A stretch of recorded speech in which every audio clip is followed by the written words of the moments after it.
What's up, guys? Welcome back to another episode. This is going to be your astrological monthly forecast for the first month of 2026.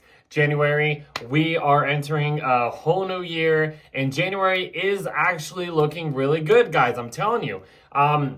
As we kind of ended last month of December, there was a lot of, challenging aspects. The planets going through Sagittarius were squaring Saturn and Neptune in Pisces. And that was just like a bump after every, week of the month, running into something. But as we get into January, things are starting to look better. I would say this is kind of like the payoff month of what we've been dealing with maybe over the last month, but I would say over the last couple years. This is like a huge finale of everything just kind of ending old cycles. We're entering a new year. These planets have been entering new signs in 2025, kind of introducing a new era. And as we get into January, this is where the new era really kind of kicks off and stuff like that. So we'll get into every detail of why I am saying this. But if you are new here, welcome. I am Cody. I'm an astrologer. I've been doing these videos for basically all decade long. The past few years, I've been doing these episodes, these horoscope episodes.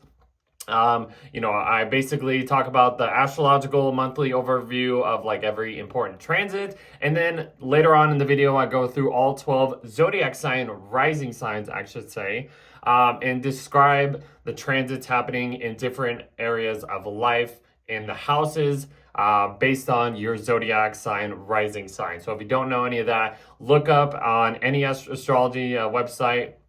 Got to know the timing, the place. You should know that already, and the year, and your birthday, all that stuff. But you got to know the timing to know the exact rising sign, I would say, to get the actual, best prediction that I am going to be presenting my best, guesses, predictions, all that kind of stuff towards the end of the video. So if you want to just jump to the timestamps and jump to your video, go ahead. It's their choice.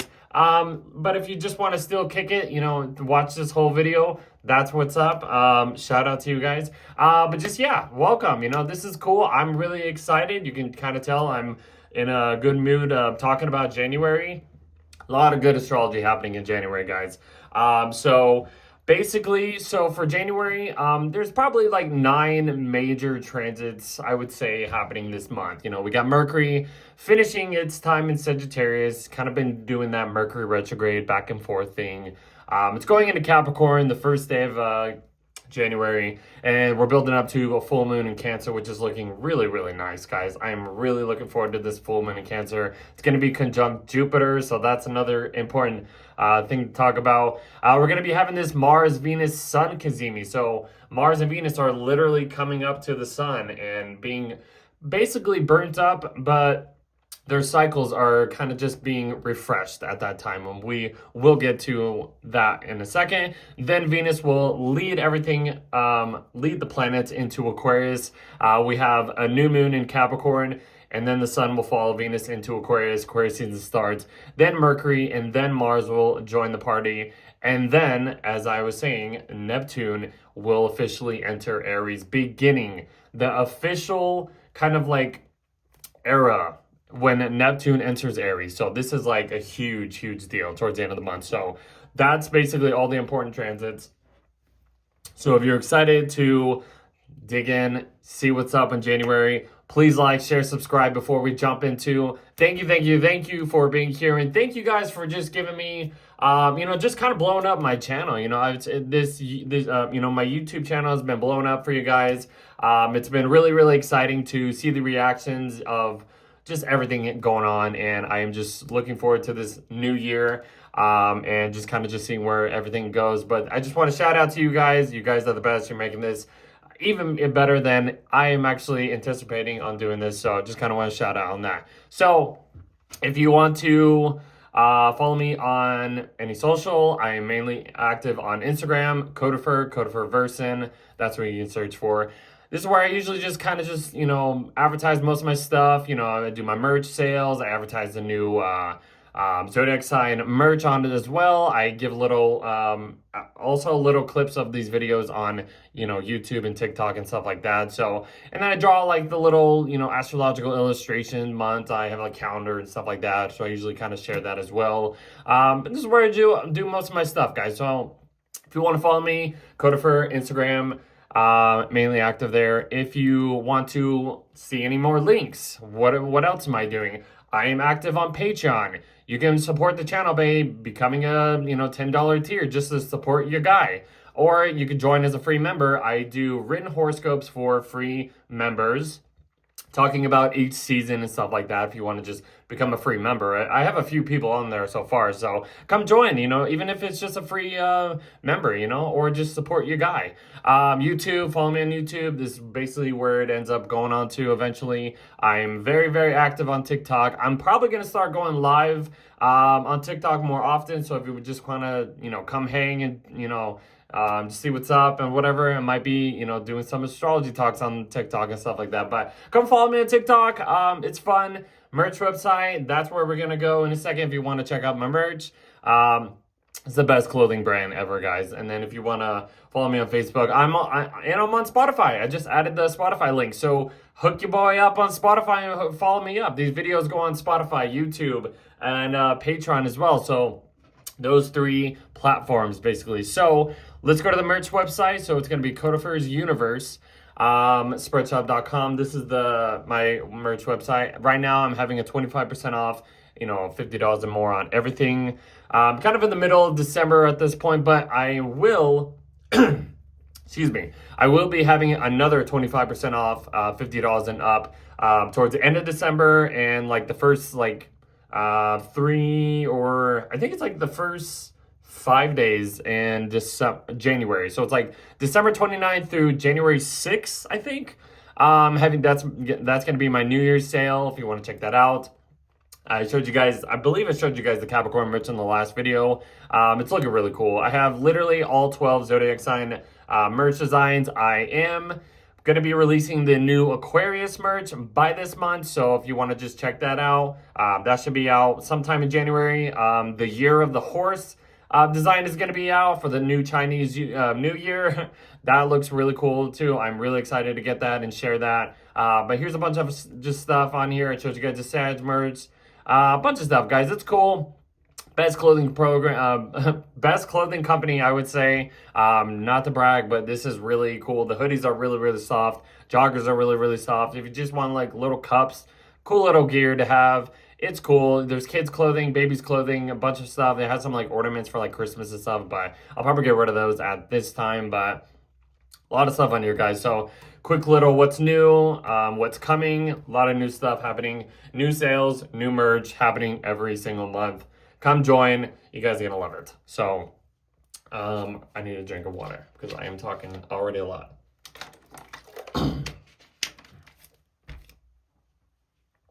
Okay. So yeah, if you want to follow me, Codifer on Instagram or hook your brother up on other stuff like TikTok, YouTube, Patreon, Spotify, all that stuff. Okay. So that's good with the advertisements. All right, guys. Are you guys ready for January 2026? Let's give a round of applause. Drum roll, please. I'm just kidding. So yeah, I'm really excited to talk about January 2026, guys. So let's kind of jump into the chart and shall begin. So as I usually say, we kind of just, jump through as much, maybe half hour, depending on how much we are talking about, half hour to 45 minutes, sort of ish for the astrology transit, like the forecast, I should say. And then later on, basically towards the end of the video is the horoscopes for all 12 zodiac sign rising signs. So just kind of putting that out there of what we do, or what I do actually. Okay. So the first thing happening is, Mercury is finishing its time in Sagittarius, like I said. It's basically coming up to a square with Neptune. And these planets, basically, that they've been going in through Sagittarius have been squaring, like I said, Saturn and Neptune and Pisces. It's been kind of weird. It's been a little awkward. It's been like, hitting a wall and stuff like that. So this is just the last one. Mercury in Sagittarius is in detriment, so it's kind of... it's been forced to think a little bit more big. Kind of not really so detail oriented. It's been really like focused on like inspirational, like instincts. I'm thinking of instinctual feelings, kind of having more faith and stuff like that, kind of blind faith, just going, without any, just kind of like shooting the arrow and just kind of just going for it, gambling and stuff like that, like risky energy. Coming into a square with Neptune and Pisces. Neptune is just bringing some fogginess, some deception, maybe some manipulation in some type of way, some illusions coming. This is just like more like topping the stuff of like having blind faith or something towards whatever goal or whatever ideas or plans you are shooting after. And it's like, okay, here's one last little gamble, basically. Let's kind of see where you're going, but you're not going to understand what is possible, what will be the outcome, I should say. Like I said, it's kind of like a gambling. You're just risking it and throwing in the dice and just praying for the best and stuff like that. It's not going to be so clear. Maybe there's some communication, messages that might kind of rub you the wrong way in some type of way during this time, just to top that off. So, but then Mercury will eventually leave Sagittarius and enter Capricorn. So, Mercury gets out of detriment and gets into a Saturnian sign of Capricorn. It gets grounded. It kind of brushes off all of this, Sagittarius, wildfire, kind of all over the place energy. It gets clean cut, like I've been kind of saying, especially when the planets have been going into Capricorn. It's brushing all the mess up that's been going on in Sagittarius, because Sagittarius is all about, kind of all over the place. Like I said, wildfire type of energy. The energy just kind of goes up and just all over the place and stuff like that. So once they get into Capricorn, things get grounded. They get back down to earth. They're like, okay, let's kind of like get more serious. Let's get back to basics in a way. This is kind of, after the holiday season. Hopefully you guys enjoyed your holiday season at this time. I should have mentioned that, but I'll say it now. But yeah, January kind of just gets back to basics. Let's get back to what's important. Let's start over. The energy is starting to build up. The days are getting a little bit longer than they have been, because as they shift into Capricorn, at least the sun gets into Capricorn, the days get a little bit longer. But yeah, Mercury in Cap gets more serious, gets more, practical. Like what can we focus on? What is our future going to? How can we build, something, new plans and stuff like that, getting down to basics and stuff like that. So build up, Capricorn Stellium happening right here. Mars and Venus are coming up to the sun. Like I said, they're building up to this little triple conjunction that I mentioned last month. We're going to be talking about that in a sec. And then basically, the next thing happening is going to be the full moon in Cancer. So let me get to the exact hour or whatever it is. So it's going to be at 13 again. There's been a lot of 13-degree lunar transits of the full moon. So, okay. 13 degrees of Cancer, and basically Jupiter's right there too, so we can even say it's conjoined Jupiter or conjunct Jupiter. So even if you like go outside and look in the night sky during this full moon, you're gonna see Jupiter, a really, really bright star right next to the full moon. So go check it out. You really don't want to miss that. If you have any clear skies, I should say. I know if people are in the cities, you probably can't see as much as other places, but just a little hint. So full moon in Cancer. So basically this whole month of January, I should mention, these planets are in Capricorn. Everything's getting more serious, getting more grounded, practical, kind of building up new reputations, you could say, or climbing up the ladder of whatever it is. But then it's just like the full moon over here in Cancer is like, okay, just because you're putting all this energy into like work, we need to make sure that we are taking care of ourselves, or taking care or getting enough rest. Like, are you getting enough rest? How can you put more rest into, this energy, as much as you're trying to put all this work into this, whatever, around this time, I'd say. That's what I've been thinking about this full moon in Cancer, this Capricorn Cancer axis. So yes, you're going to want to maybe overdo it and do work, and just like I keep saying, but you got to make sure that you are taking care of what is necessary, your emotional space, your inner peace, your inner sanctuary, or whatever, your home life. Are you getting enough water? That's like full moon in Cancer or something like that. You got Jupiter here, so it's like this is just adding an extra, beneficial protectiveness or nurturing or emotional wisdom that I've been saying for Jupiter in Cancer. This is just really illuminating kind of Jupiter in Cancer in a way. Make sure you get rest. Make sure you're taking care of your emotional, needs and stuff like that. Just to kind of balance out this, like, oh, I need to climb up the ladder and do all this stuff. But that's kind of what I would say about this full moon in Cancer. Very, very lovely. Honestly, really, really cool. So yeah. And then we basically get Venus coming up to the sun. And Mars is coming up to the sun too. So let's just get to that, because that's really the next really big thing happening at this point. So they're kind of, okay, so she comes up to the sun, 16 degrees of Capricorn, and then Mars is right there too. Here we go. Okay. So they're all meeting up at 17 degrees. This is wild. This is wild. I don't think I've ever seen this before. So usually, the sun and Mars come together, refresh every 2-ish years, maybe a year and a half. Same with Venus, about like maybe every year, 18 months or something like that.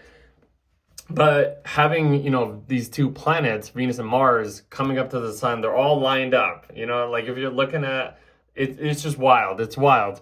But okay, so basically, Venus and Mars are, the masculine and feminine types of energies, okay?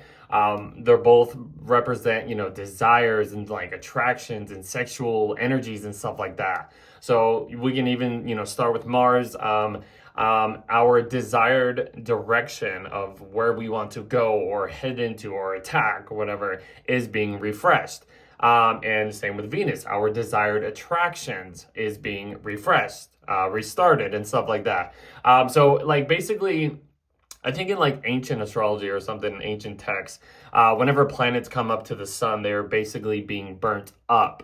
So that means they're kind of dying, but also once they pass the sun, they're being reborn. So even though I think I was saying like in December or something that, these Venus and Mars are kind of being combust, they're coming close to the sun, so their energies are kind of dying. They're not so there, but they're there. But this is the reset point. And this is right in the beginning of the year too, which is really cool for these two energies. I mean, yeah, I'm really looking forward to this stuff, guys. And it's in Capricorn, so this is like, maybe business oriented, building up new reputations, or what else could I say? Like very just, it's earthy, it's just getting back to basics. It's, very, just like very disciplined, caution, like very just like, it's just a really like, it's a good way to start the year. I'll say like this will feel like a new year. Last January 2025, that didn't feel like a new year. We had the whole Mars retrograde and stuff like that. It just felt like it was a very huge delayed month. We're not even in that. This one is going to feel like a new year. So set those new intentions, those new year resolutions if you got any, guys. But yeah, this is a very like huge shift when it comes to our desired directions, our desired attractions, wanting to get that seriousness, that successful, responsible stuff like that. I mean, Mars is in Capricorn. Mars is exalted in Capricorn, which really gives us the ambition, the oomph, the pedal to the metal type of energy to get things done, and go to the full max and stuff like that. And Venus in Cap is just very formal, likes to just be so clean cut. It wants to have that successful, relationships or commitments and stuff like that. So maybe just adding that with the Cazimi, this conjunction, this is just resetting those types of energies of like what will happen afterwards after this Cazimi point. So that's really cool, guys. Like if I would just say, like if you have any like huge goals or something, this is the time that it's going to reset. And then onwards, you'll see why. You'll be like, look back at this point, you'll be like, yeah, that's when I did this, and that, and this is why I was planning this and that. So you're going to see the results after this. But this is a cool moment, guys. I'm telling you, take advantage of this. Anyways, all three of these guys are starting to oppose Jupiter right after this, which is just continuing this Capricorn Cancer axis of like, you want to do all of this Capricorn thing, like, put the pedal to the metal, build up this reputation, this, climb up the corporate ladder in a way or something like that. But then Jupiter is like, we got to make sure that we're taking care of our emotional space, our emotional security, our emotional, body and stuff like that. So this is the only thing that I would say, like, the opposition happening. I mean, because oppositions, yeah, they can feel maybe tense in some type of way, but they're equally, working with each other to improve more balance between what is happening. So it's like, it's not so like, yeah, we have all these planets in Capricorn, like, weighing down on this, like, let's just say teeter-totter or whatever, but then Jupiter is just like, hey, we got to make sure that we're taking care of our ourselves as well. So that's kind of just how we go through January, at least the first couple weeks or something, or maybe the first half of January. It's just literally all these guys going opposite Jupiter. So she makes the Venus makes the opposition first, and then basically the Sun and Mars go at it right after that too. So you might overdo it. That's the only thing I would think. I mean, for Venus and Jupiter too, two benefics, I like to usually say, like, these two, you might want to overindulge and stuff like that. Like, I wouldn't say like this is a party energy, but just like having clean cut, relationship connections. You want to have that solid connections, or whatever, that solid foundation when it comes to connections or just success in general.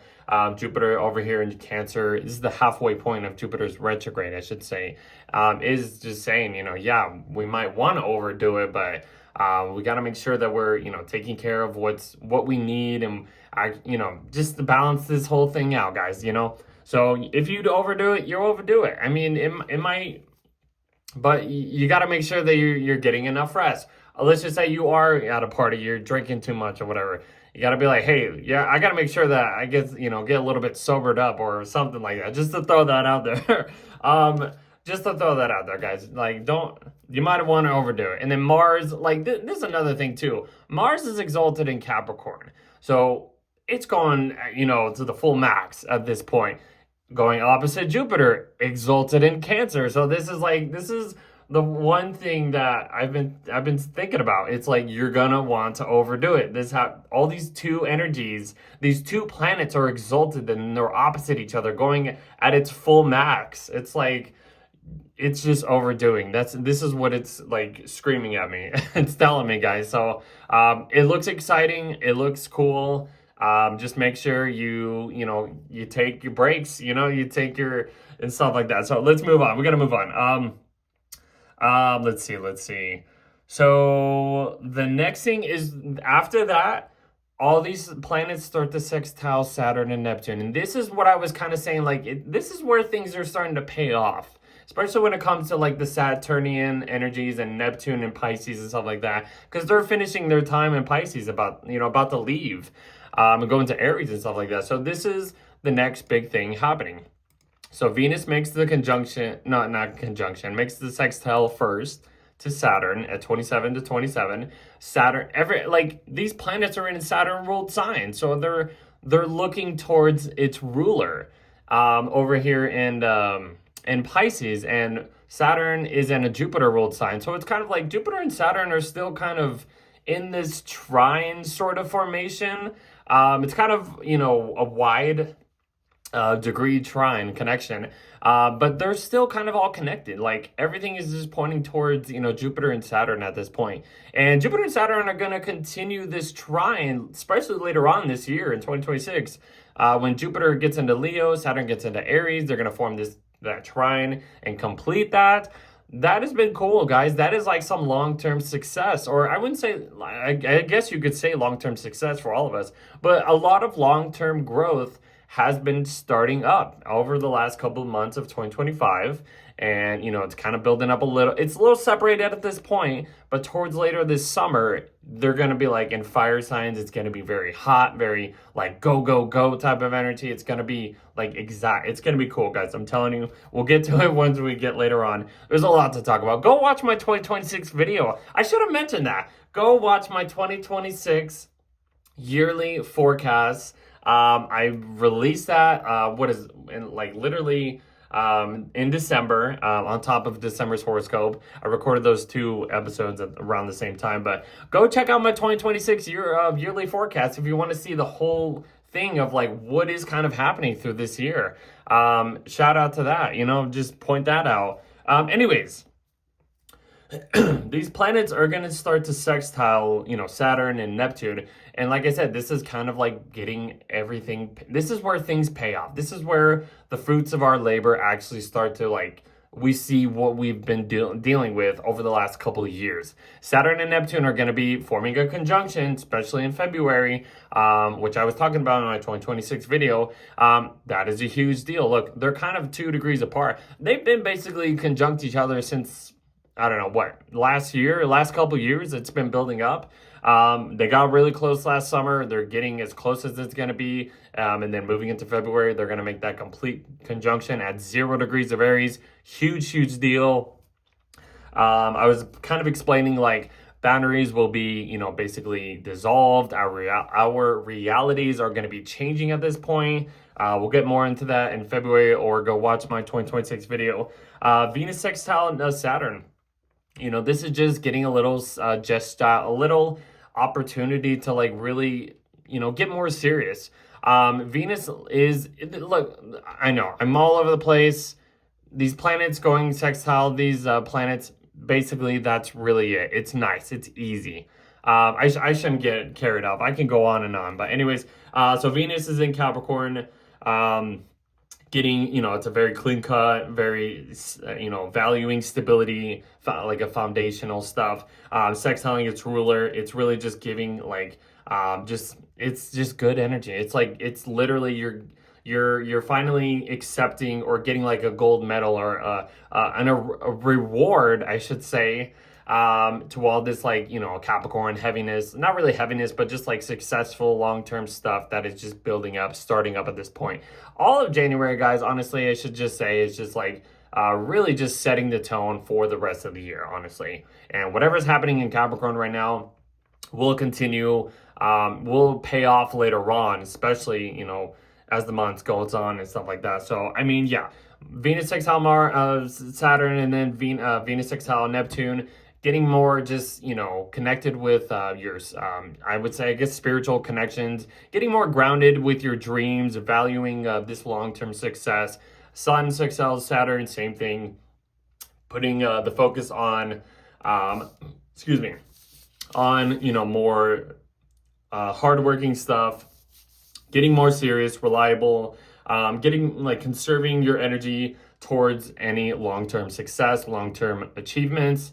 Mars sextile Saturn, basically the same thing. You're putting your energy, the 2 malefics are in a sextile. They're not in a square like last month, so this is a lot easier to handle. Mars in Capricorn, exalted, connecting to its ruler in Pisces, Saturn. Really putting the pedal to the metal at this point. This is literally if you want to set a goal to do this and that, you're doing it.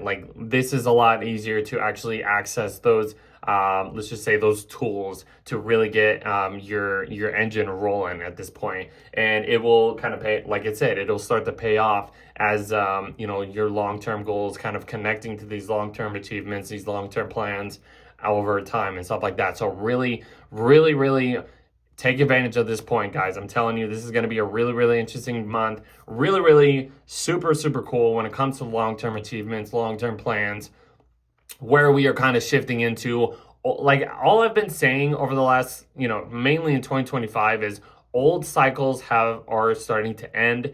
New cycles are starting to begin. And that's kind of what 2026 is really about. Basically, 2025 and 2026 has been about these planets ending these feminine water and earth signs, going into, shifting into earth, and shifting into fire and air signs at this point. And that's what's kind of changing at this point. It's a huge deal when these outer planets shift into new zodiac signs. I'm telling you guys, you have no idea. But then we start to see the new chapters build up as these planets and will end up shifting signs throughout 2026, guys. I know it's a lot of information I'm just kind of throwing at you. It's a lot to talk about, honestly, guys. Like, it's a really, really important time. If you want to get some stuff done, this is going to be the time to do it. Like I'm saying, guys, let's move on. I know we got to get to Aquarius season 2. We're still in Cap. After that, basically, like I said, there's nothing else to really talk about. Then all the planets start to get into Aquarius. We have a new moon happening in Capricorn. So Venus gets into Aquarius first, leading everything else. Venus in Aquarius, you know, she shifts her values in a way. Going from Capricorn being more, you know, valuing stability, more conservative, more, you know, practical, realistic, serious relationships, wanting that commitment, long-term commitment. She gets into Aquarius. She starts to value unconventional, different types of things or relationships or connections. She gets into a fixed sign. Then they're going to start to go over Pluto too. That's another thing. Other than, you know, them being in a fixed sign and stuff like that, Venus in Aquarius, you know, values intellectual connections. Very, you know, it's kind of like valuing, you know, friendships before actually getting into a relationship. If you have Venus in Aquarius, maybe you can relate, but that's kind of what I was like researching and stuff like that. But that's a good way of explaining it, you know? It's not so like, oh, I want this long-term relationship and stuff like that. Needs to be serious. No, Venus in Aquarius likes different kinds of situations, connections, and stuff like that. You know, it wants to kind of have a slow build up, but a long term, you know, eventually a long term relationship and something like that. But I feel like people, because Venus kind of represents our look in some type of way, and I feel like what I've seen or observed. Venus and Aquarius, like people have different types of looks. Like you would see people have like dyed hair or something, if like it's a chick or something, or even a dude. You have like dyed hair or like piercings or tattoos or just something different that you don't usually see. Aquarius energy is about like, you know, different types of energy, that outsider type of perspective. Anyways, new moon in Capricorn, resetting another thing that's just kind of resetting the tone for this Capricorn energy. The moon isn't detriment in Capricorn, which isn't the worst thing, I should say, but it's just getting more serious, getting more, you know, I would just say more serious about your feelings, kind of feeling a little bit detached. You know, it's just like we need to, you know, get more grounded in these feelings, or take these feelings and put it to good use, put it to good work in some way. I feel like that's what I've learned about Capricorn energy, and especially like a moon in Capricorn or whatever.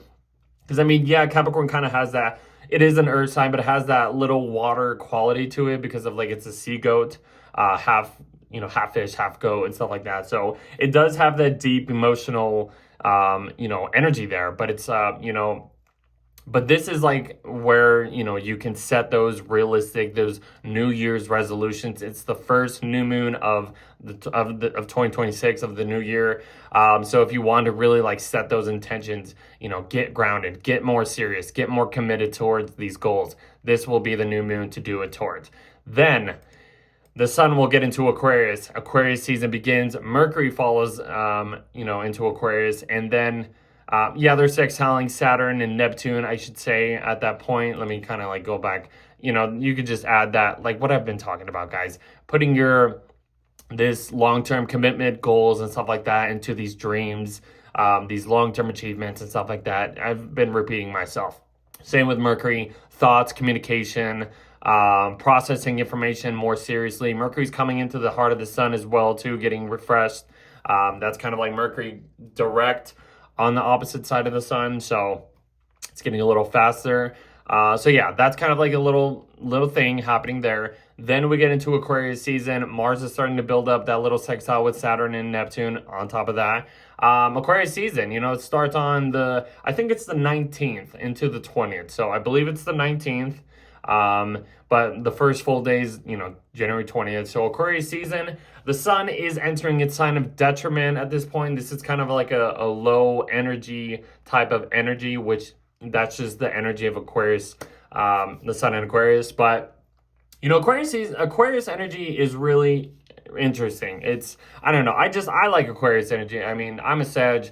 I get along with Aquariuses like no matter who it is. So, I have a brother who's an Aquarius. Shout out to him. His birthday's coming up too. I love that guy more than anything. But he's like my best friend, honestly. But like our connection is like we're like this, you know. And I don't know. Maybe a lot of Sag Aquarius friendships are gonna be like that. But yeah, Aquarius energy is like one of the best, I would think. Energies out there. But shout out to him. I just wanted to put that out there. But yeah, Aquarius energy.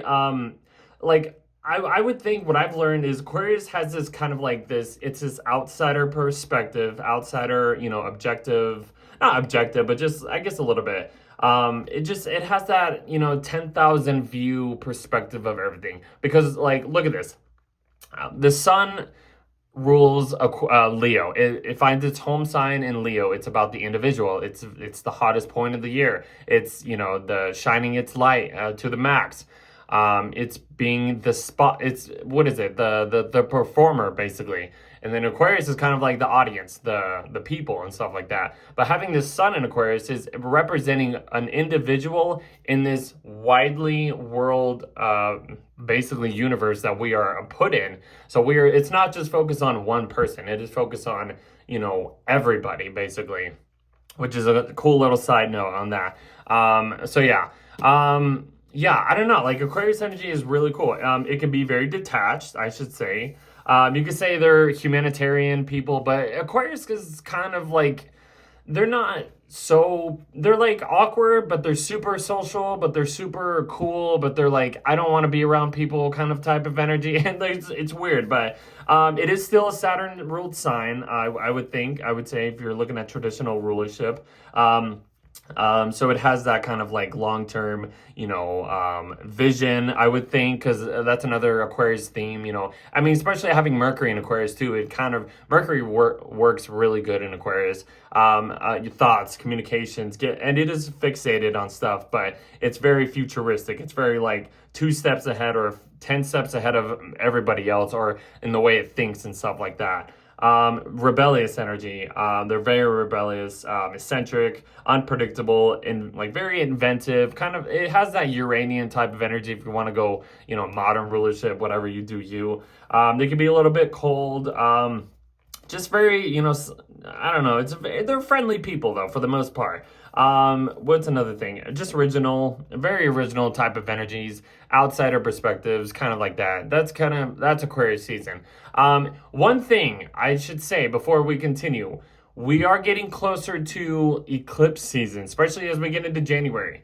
The nodes are getting closer and closer to moving into Aquarius and Leo. I mentioned that in the 2026 video, so go check that out to get more information on that. So if you kind of want to, I guess, get into that stuff, we're going to start to feel some type of slow changes appearing as we get into Aquarius season. Maybe even sometime in, January, the whole month.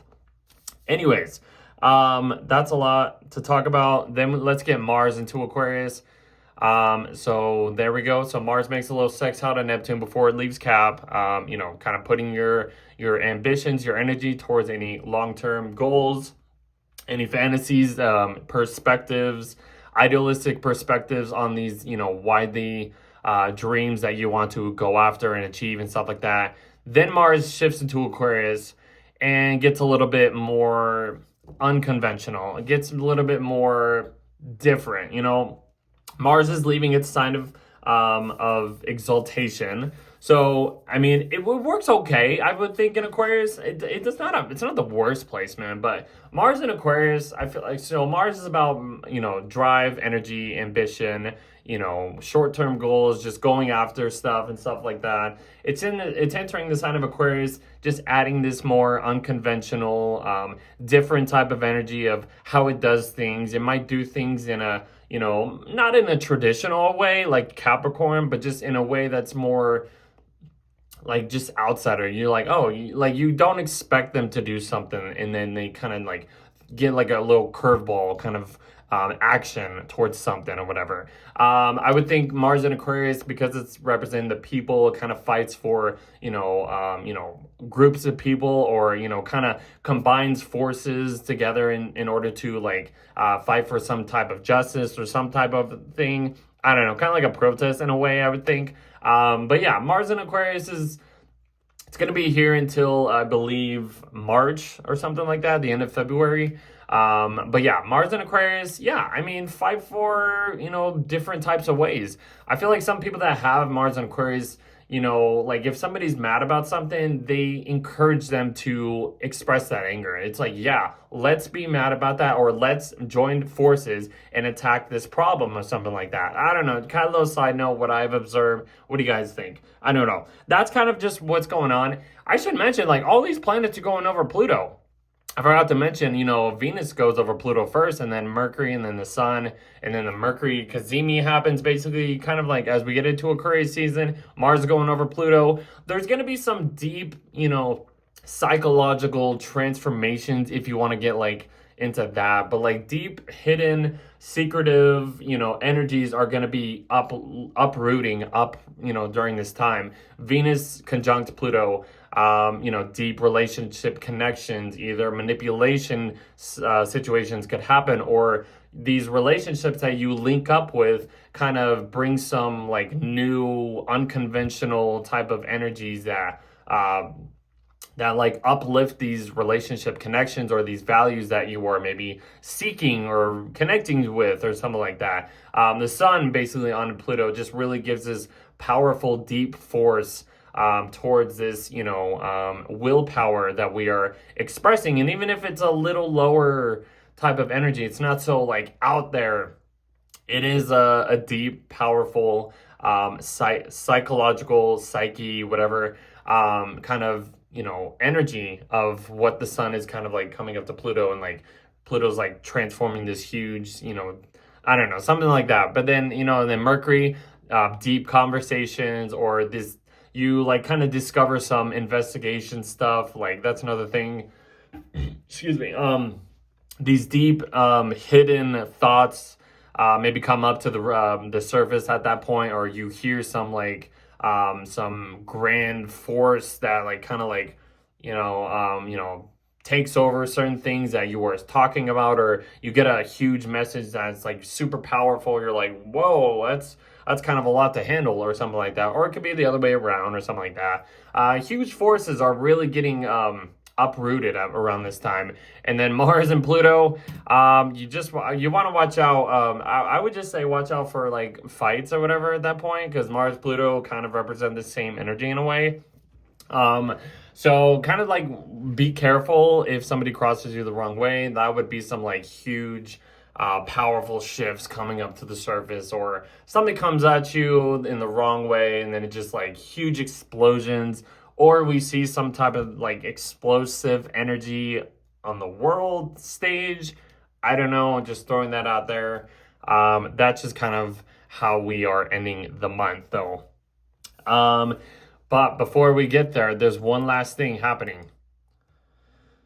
And that is Neptune entering Aries. So, I mean, yeah, Neptune entered Aries last year. I think it was at the end of March of 2025, kind of introducing this new energy and stuff like that. And Neptune and Aries, I've been saying, is like this this new idealistic perception on just worldwide things, or this, it's a generational type of energy. So it's a huge shift for all of us. It's not just for certain people. But I was saying, like, kind of just discovering things that you thought weren't possible that actually are possible, that you are doing. Think back to what was going on like most of 2025, like what new idealistic fantasies or illusions, or something like in your personal lives, what has shifted you into a new, I guess from the 3D to a 4D level, if you want to get like to that spiritual stuff or whatever.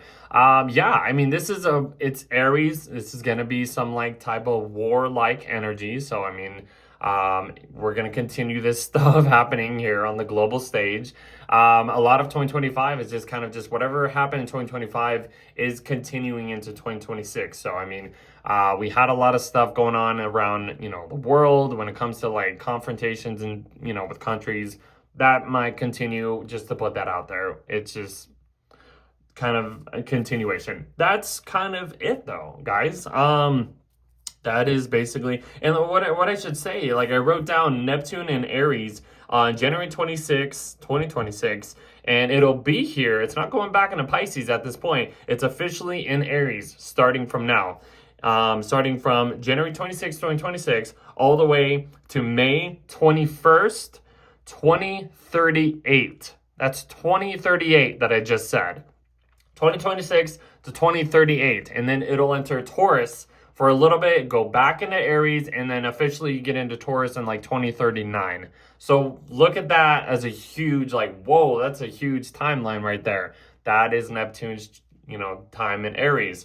So yeah, and that's basically January, guys. Huge month, lot to talk about. I was just super excited to just jump back into one of these horoscopes and just talk about all this stuff. There's a lot to talk about. I always love this, and I'm super excited to share this and see your guys' reaction of what we, you know, what comes up to this. I mean, share your comments and stuff like that. You know, please like, share, subscribe. You know, we're gonna shift into the horoscopes section. Try to get through that as, you know, quickly as possible. So I don't think I missed anything. No, that, I mean, I think I talked about a lot of stuff. So, okay. So yeah, please like, share, subscribe. I need a drink of water.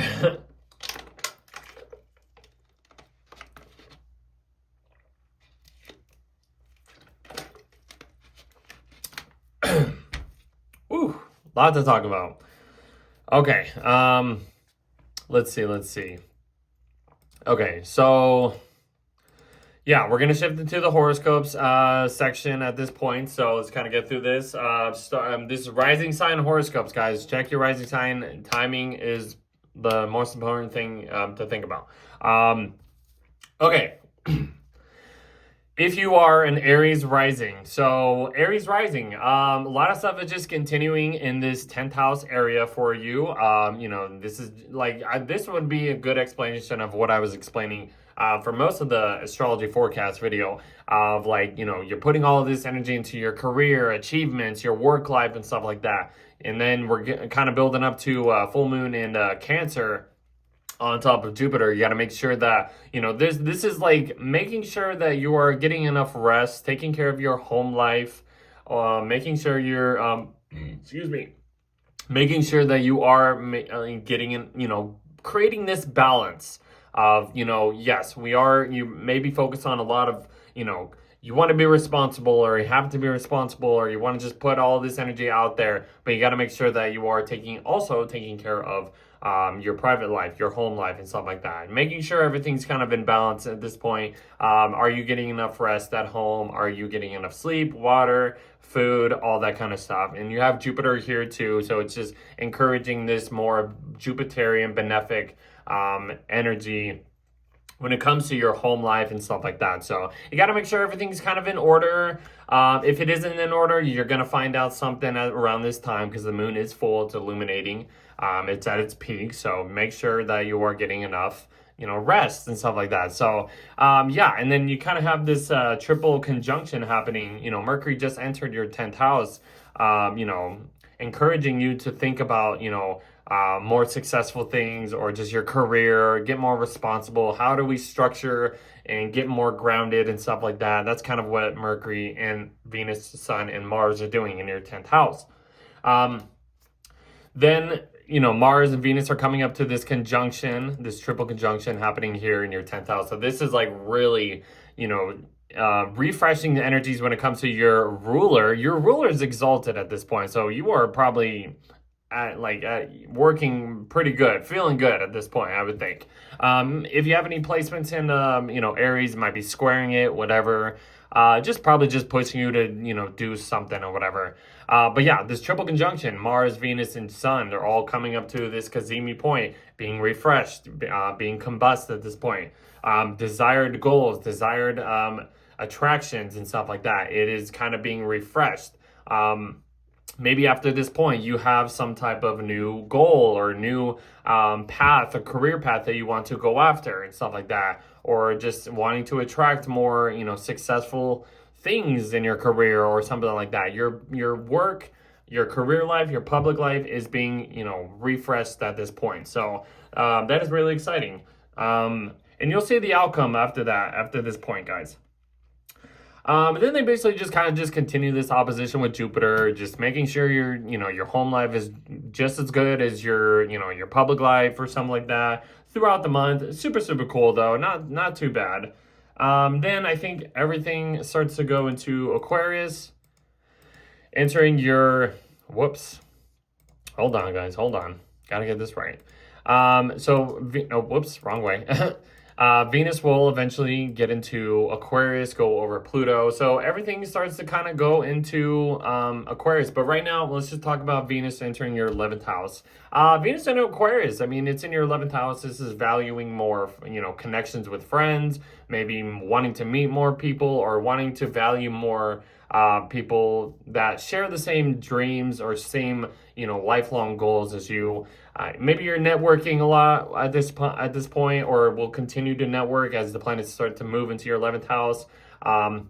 Does go over Pluto, so there's some like deep hidden forces possibly coming up to the surface, or changing these values when it comes to linking up with other people on a deep level, and it like maybe comes up to uprooted up to the surface. Maybe things that you might not, think you were, that were kind of cool, but then it changes your perspective on these, hidden, connections with people and stuff like that. I don't know. Opportunities, community service, acquaintances, aspirations, networking groups, friends, something to do with like colleagues, or like earned huge financial achievements maybe start to come up at this time. Maybe some like bonus or raise in your career possible. I don't know. Something like that. You have a new moon happening in your 10th house, refreshing, adding another refreshing layer towards this Capricorn 10th house, successful kind of just public view, public image of who you are and where you are going after this point. Just putting one little cherry on top of this, like, public, career path, reputation, achievements, public life, your role, the structure, how you structure your life, all that kind of stuff. So, and then everything starts to get into Aquarius. You got Mercury and the Sun entering your 11th house. Just adding more of a, here we go with like connecting to more people. Here, your audience, or your audience is growing at this point. So that's a cool thing about whenever the planets go into your 11th house, your audience grows, you connect with more people. It's in Aquarius, so this is a really, really easy, access of like gaining new connections, gaining new networking people with, gaining new connections from networking, or just in general, your public life, your community, everything is growing. Social connections, social resources, hopes, dreams, alliances, maybe connecting with new people, like all that kind of stuff. So your audience is growing. You're focusing on this stuff too, and they're, going over Pluto. Big, huge transformations happening at this point. And then basically, I think Mars ends up going into Aquarius, your ruler, just to join the party. This is just, it's a good time. I mean, for you, Aries rising, it's all about your public space at this point. It starts off with like career achievements, your daily reputation, and then it goes into like, okay, now we're connecting with more people. How can we, extend these trends if you are a business owner or something like that? How can we gain more followers, gain more audiences, gain more customers for our community and stuff like that? That's kind of the month for you guys. Excuse me. And then one last thing, Neptune enters your first house of Aries again. So this is going to be a huge idealistic kind of, new vision actually appearing at this point. You've had a little bit of taste in 2025. This is like, okay, now it's go time. So your idealistic perceptions when it comes to like spiritual stuff, having Neptune in your 12th house, is ending. Now it's it's like you're waking up from this dream, and it's like, okay, now that I have this, this new vision of what I can do, how I can present myself, It's going to have a more Neptunian, spiritual kind of perception or impression on others, how others see you and stuff like that.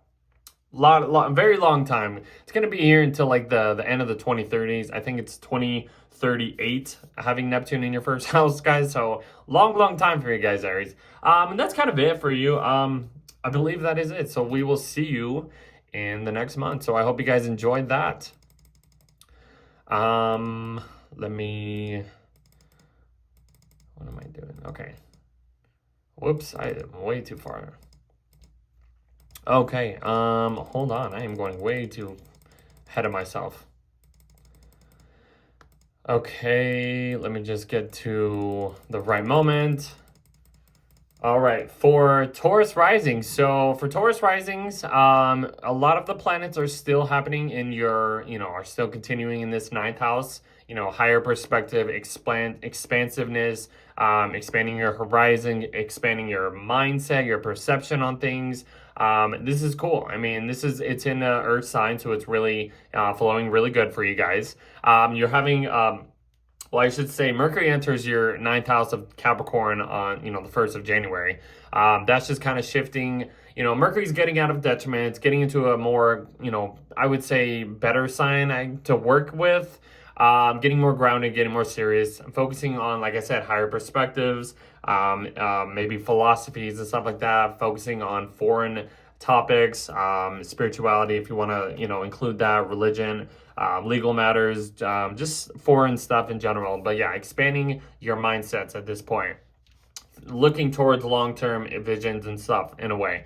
Then you have a full moon happening in your third house. So this is a really good full moon. I'm really excited about this. It's on Jupiter, really expanding more Jupiterian energies. It's showing off this, it's reflecting this Jupiterian energy. The moon loves being Cancer. It's what I was explaining, it's like everything's in Capricorn, work, but you got to make sure that you're taking care of what's necessary, and that's yourself, your emotional side. So it's like, but it's in your ninth and third house. So everything in your ninth house, it's expanding this higher perception. You want to maybe explore, travel, something like that. But it's like the moon in the third house is like, you got to make sure that you have all your ducks in a row in order for you to kind of maybe go after any travel plans or any achievements or learning some higher educational stuff. You got to maybe understand some details in order to really get the most out of this this transit or something like that. The moon, yeah, you got to make sure that you're getting enough rest,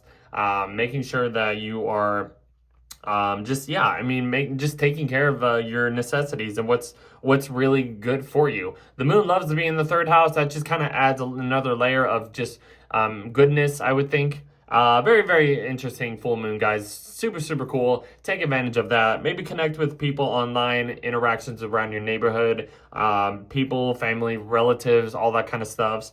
That's going to be really, really nice, guys. And then after that, we kind of get this like triple conjunction happening with Mars, Venus, and the Sun. They're all coming together in a Kazemi point conjunction, refreshing this. I mean, your ruler, Venus, is being Kazemi'd. It's being refreshed. So something to do with you, because Venus rules your first house, is you're going to have like this new perception of who you are or how you connect towards higher perspectives or foreign people or something like that. It's really just kind of, when it comes down to the roots, this is kind of refreshing you in general because you are Venus ruled. Same with the Libra ruled people. I'm going to say the same thing. This is really cool, guys. So yeah, but this is like refreshing new higher perspectives, new higher educational truths, just perception, like philosophies, all this kind of stuff. Like, yeah, this is really nice, guys. This is a really, really interesting time. And you'll see this stuff pay off after this point. It's really good. But yeah, like I said, you are Venus ruled, you are ruled by Venus. So this really comes down to like really changing up who you are in a way. And this is very getting down to basics, getting more grounded, getting more grounded of towards like if you are taking like higher educational courses or something like that, if you're in that, department or whatever. This could lead you towards maybe some career path or whatever, just to put that out there. So yeah, that's really interesting, guys. Then they kind of just start to sextile these guys in Pisces, whatever, kind of paying off a lot of stuff that's been going on. And then I think your ruler goes into your 10th house, which is happening right here. Let me just adjust this real quick. Your ruler goes into your 10th house, kind of shifting your values, your perception on things. Like I said, if this is like some type of career path that you've been working towards, or maybe have been studying around this time, this is the point to really actually put your values towards these goals and stuff like that. So yeah, it's in your 10th house. A lot of public, you want to value this public reputation, public just connections with other people and stuff like that. Kind of have that, valuing more respectful connections. But it's in Aquarius, unconventional type of connections, maybe or maybe you're valuing different types of achievements that you want to go towards. It goes over Pluto, so these deep, hidden, powerful connections are really kind of transforming your 10th house, your 10th, your public image in some type of way. Huge deal, guys. Then you have a new moon happening in your 9th house, refreshing this 9th house energy, just putting another layer on top of everything else that's been going on in this 9th house. New perspective, new higher educational, expanding your horizons, expanding your perception, your higher mind and stuff like that. Then everything goes into, I clicked the wrong button, into your 10th house, just to put more of like this public image, area towards your goals, just your public life and stuff like that. Wanting to achieve some new higher path or whatever, something like that. Yeah, I mean, getting more responsible, the career role, it's putting all this energy into your work or whatever, your public life or whatever. Yeah, long-term goals, achievements, ranks, your professional life, doing maybe new things in a different way or something like that. I would think unconventional type of achievements, all that stuff. Going over Pluto, huge, powerful shifts happening at this point in your 10th house. Yeah, huge deal, guys. I think that's about it. And then Neptune enters your 12th house. So you had this happening last year. This is just the official green light of having Neptune in this 12th house energy for you guys. So this, I would think, yes, this decisive spiritual kind of perception is starting to happen at this point, because Aries is a very decisive sign. 12th house is about spiritual stuff, mental health, addictions, all that kind of stuff. So maybe you're getting a new perspective on this area of life for you, healing your mental side, letting go of old addictions and something like that. I don't know. Just kind of be careful towards that stuff. That's kind of what I would think of. But on the positive side, spiritual stuff is really like getting up a notch or something like that. So I think that's about it. We will see you in the next video.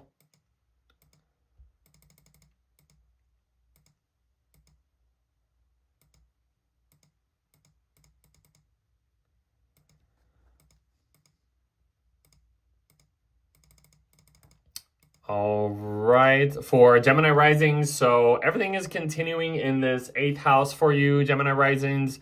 We also have, your ruler Mercury getting out of its detriment sign of Sagittarius, going into the 8th house, kind of just getting this deeper mindset on maybe these connections, or these, you're starting to think of like, how can I, get more like shared resources, or how can I inherit more stuff when it comes to like partnerships, or kind of connect, two connections and, combine more like grounded successfulness when it comes to like, putting your focus on other people's money or something like that. I don't know. Like, this could be you trying to focus on paying off any debts you owe, or like you're thinking about more intimacy with a partner, or just like kind of focusing on like getting a little bit deeper with these relationship connections that have been starting up for you. Like all these planets moving in through your 7th house, focus on relationships and stuff like that.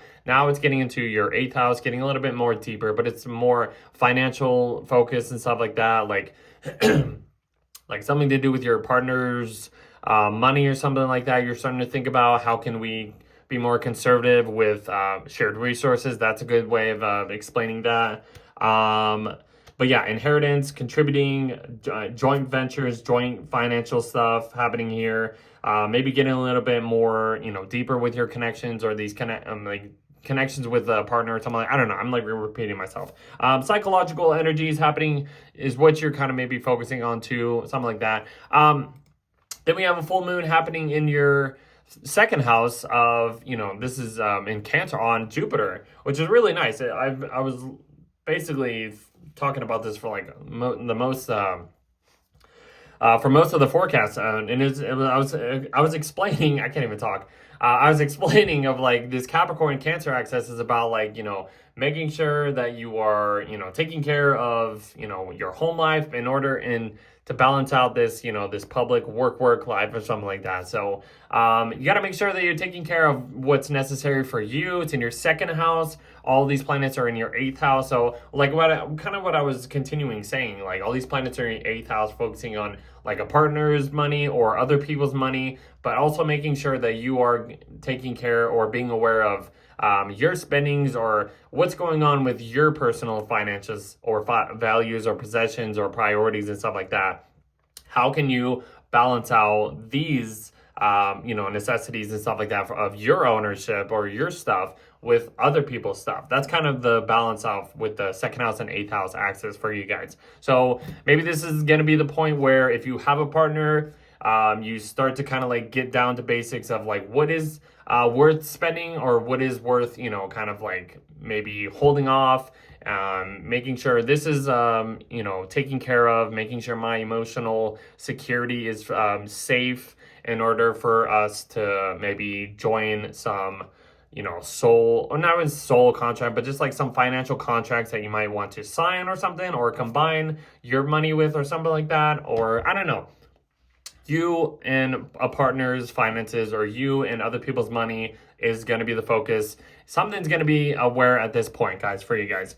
After that, then we have like a triple conjunction happening with Mars, Venus, and the Sun, all happening in your 8th house. So maybe after this point is where things kind of start to pay off. Like you'll see the remnants of what's going on when it comes to this desired direction, when it comes to shared resources, or shared or desired attractions when it comes to, or like desired attractions or connections with a partner. Something to do with like maybe you start to inherit more things after this point, and you start to see, like I said, you paying off debt at this point. Maybe you get some extra money to help out maybe you in general, or you and a partner. I don't know, something like that. That's what I'm kind of getting at this point. After that, let's see, I think that's when everything starts to move into your 9th house. Venus goes into 9th house first, and then okay, after that, okay, so Venus moves into the 9th house. That is just kind of just adding a layer of valuing like higher like perspectives, like, or valuing more educational information or something like that, or valuing foreign connections or something like that. Going over Pluto, I mean, these huge transformational perspectives are coming up to the surface if you are trying to study or learn some information. Maybe you actually enjoy getting down into the roots of maybe some philosophies, maybe some truths, maybe something to do with like foreign topics, I don't know, or any legal matters if you're dealing with some legal stuff that might come up for you at this point. That's just kind of put that out there. Traveling, you might want to have this like deep valuing to travel more, or I don't know, something to do with like traveling and something like that. You have a new moon happening in your 8th house to kind of just top off everything that's been maybe cooking and brewing in your 8th house and something like that. So this is going to be the time to really set those intentions of like maybe paying off some debt, or making sure that you and your partners are linked together in a good, solid, foundation before, you can move on or something like that with something. I don't know, like maybe some transformational thing to do with like shared resources, a partner, connections and stuff like that. I don't know. Set those intentions and it'll pay off, I would think, after this point. So, and then everything starts to move into your ninth house of Aquarius. Putting the focus on this higher perspective, higher learning, traveling, for philosophies, truths, legal matters, principles, religion if you're into that or something like that. So this would be a good time to, and it's all, trining your first house. This is going to flow easy. It's in an air sign. You're going to love this.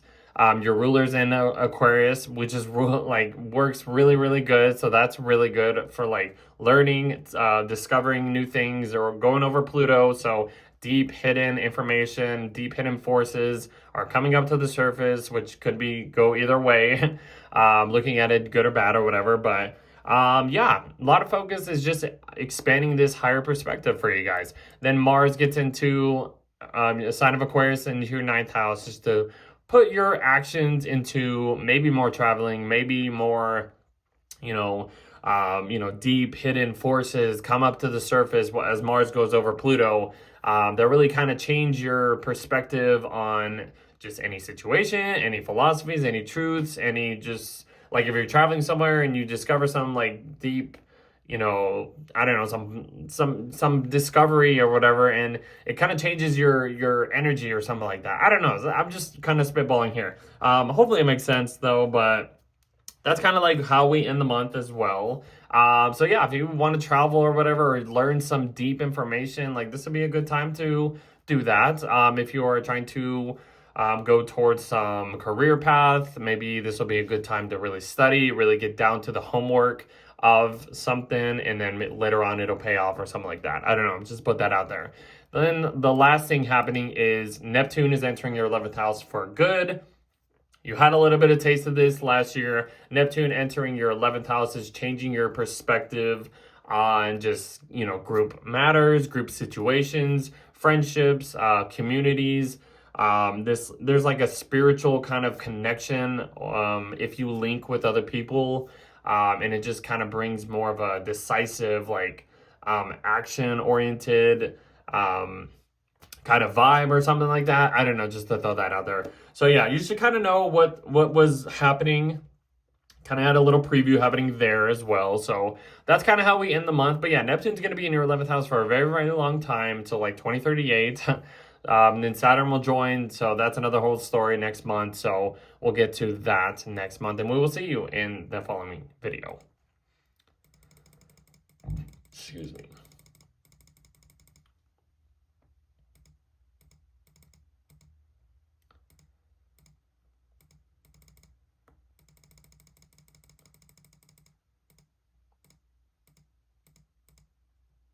Whoops. Let me go a day before. Okay. All right, so if you are a Cancer rising, this is going to be a good month, I would think, for you guys, at least, for maybe for the most part. So all of this stuff is just in your 7th house of Capricorn, just kind of focusing on other people, relationships, contracts, partnerships, all that kind of stuff. Mercury just entered Capricorn right in the beginning of the month, so you're maybe focusing more, getting down to, relationship connections, just focusing on supporting other people, commitments, just kind of all that stuff, maybe starting, more serious agreements or commitments with other people. I don't know, just to put that out there, just Capricorn stuff.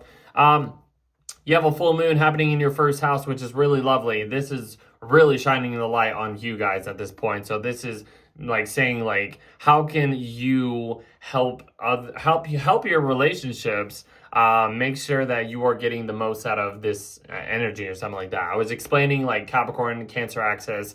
The Capricorn energy is like climbing up the ladder, work, going just out there and just trying to, get those achievements. But then the Cancer energy is like, we got to make sure that we are getting enough rest. We got to make sure that we are taking care of what's necessary, and that's like our body, our emotional side, our home life. So this is maybe like, and Jupiter's right there too, like offering another extra layer of like just support, emotional support.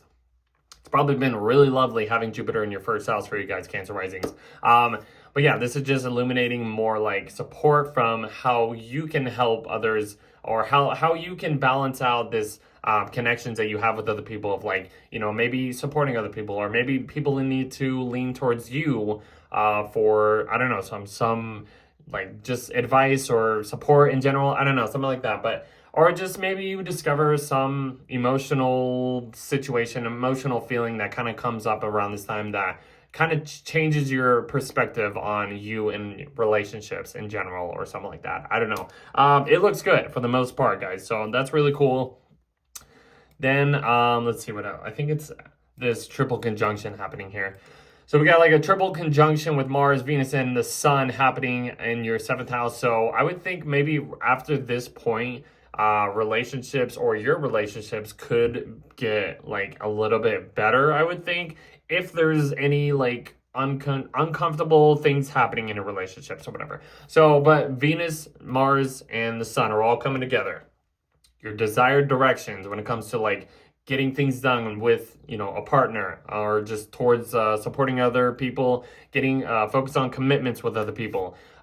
Venus, desired attractions with other people, and just like contracts, and just connections in general and stuff like that. It is being refreshed. It is being like, okay, if this wasn't working good for you, let's kind of clean the table, swipe everything off, and refresh everything, get back to basics, or something like that. When it comes to relationships, contracts, partnerships, supporting other people, anything to do with like marriage or whatever, kind of just like, I don't know, maybe improving some marriage connections if you're having some difficult situations happening. I don't know, something like that.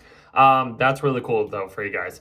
And then after that, they're sextiling these guys, and, they're sextiling Saturn and Neptune, whatever, paying off. That's all just what I was explaining. This is just a payoff kind of month. And then basically after that, I think Venus starts to go into Aquarius in your 8th house, just to get a little bit deeper into these connections happening here for you guys. There's a new moon here happening, which is kind of like right there. I know it shows in Aquarius, but we'll count it as a new moon in Capricorn.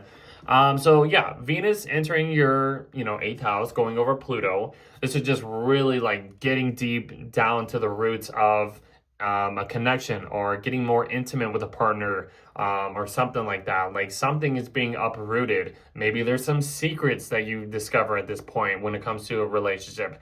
8th house is kind of like a dark, hidden, secretive point of our chart. So like I said, that's why I kind of wanted to bring that up. Like you discover some deep secrets that you weren't aware of, and then it like kind of changes this relationship connection, or this perspective on these other people for you at this point.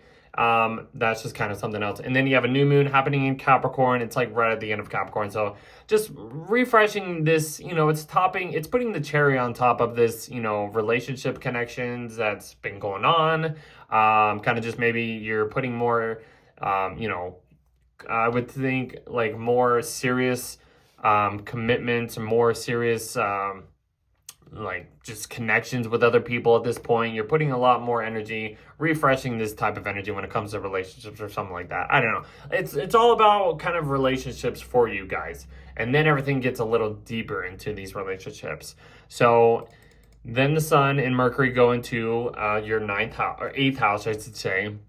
Like I said, getting deeper, going over Pluto, this deep psychological, something is coming up to the surface. You might be maybe finding out some, like I said, some secretive, taboo topics that maybe you weren't into, or you kind of get into. I don't know, it could go either way. A lot of things coming up to the surface as those planets go over Pluto. Shared resources, psychological connections, debt, inheritance, contributing, joint ventures, financial institutions. These are just topics of the 8th house that will start to maybe either come up to the surface, or you just start focusing on this stuff because this is what's happening at this point. And then I think Mars basically is the last planet to go into Aquarius. So you have this like huge stellium happening in your 8th house of Aquarius. So yeah, a lot of stuff, is happening. It's coming up to the surface. I would watch out for the Mars-Pluto conjunction. I would think maybe some uprooted, confrontational, deep forces kind of like come out of the surface, which could be a little nuts, I would think. So just kind of watch out, be cautious, maybe some possible confrontations, like just stating the facts. But yeah, that's kind of really it for the most part. It's just, you gotta watch out for that. Let's see. And then after that, Neptune is going into, officially moving into your 10th house of Aries at that point. And you got a little bit of taste of that in 2025. This is just like, okay, now you're finally into this new era and this new energy. Neptune in Aries has this new decisive, action-oriented, spiritual perspective on just anything, and it's in your 10th house. So this is just kind of shifting your, your perspective, this vision, when it comes to like your long-term goals, your long-term achievements, or just any achievements in general, career, responsibilities, structures, something to do with like father figures or authority figures kind of changes your perspective or something like that. Just to throw that out there. That's kind of really it. I mean, you can just maybe add some spiritual skills set or whatever to add on this, 10th house achievements that people see you as. Neptune's going to be here for until like 2038, long time. So this is just the beginning. I think that's it though, guys. So we will see you in the next video. Okay, where are we at?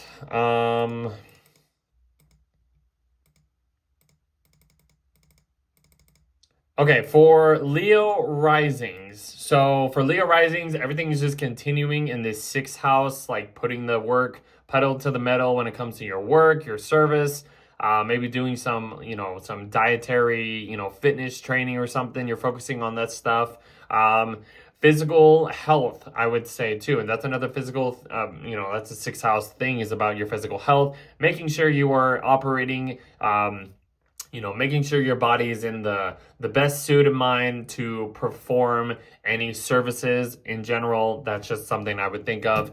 Your Mercury just entered your 6th house, so that's just kind of really focusing more on these topics, these, getting a little bit more, healthier, or focusing on more healthier situations or healthier outcomes, routines, your wellness or something like that, your work, making sure your health is in good check and stuff like that. You have a full moon happening in Cancer in your 12th house. This is really looking nice, guys. It's in your 12th house. A lot of behind the scenes things happening, maybe people aren't aware of. I think what I like to say, full moons happening in the 12th house is like, the sun is like, that's a flashlight, and it's shining a light in this dark room. Like, this is like your attic, your basement. This is where you're seeing where all the cobwebs and, the skeletons in your closet or something like that. You're being aware of this, like something is coming to light. It's reflecting some deep, hidden, like, stuff that's coming up to the surface. Mental health, addictions, spirituality, some like sickness, like some illness, some loss, seclusion, what else? Like some suffering or something like that is coming up to the surface. Like more isolation or something like that could actually feel good. I mean, what I was explaining, the Capricorn Cancer axis, Capricorn energy is like all about that, the work, you gotta climb up the ladder. But then the Cancer axis is like, we gotta make sure that we are taking care of our emotional side, making sure we're getting enough sleep, or getting enough, rest and food and water and stuff like that. So for this is like physical health mixing with, mental health. So a lot of health. This is health houses for you, Leo rising. So you got to make sure that, your health is in check, making sure that maybe you kind of release some old addiction that you don't need anymore, or you start to purge something that comes up to the surface. You're like, okay,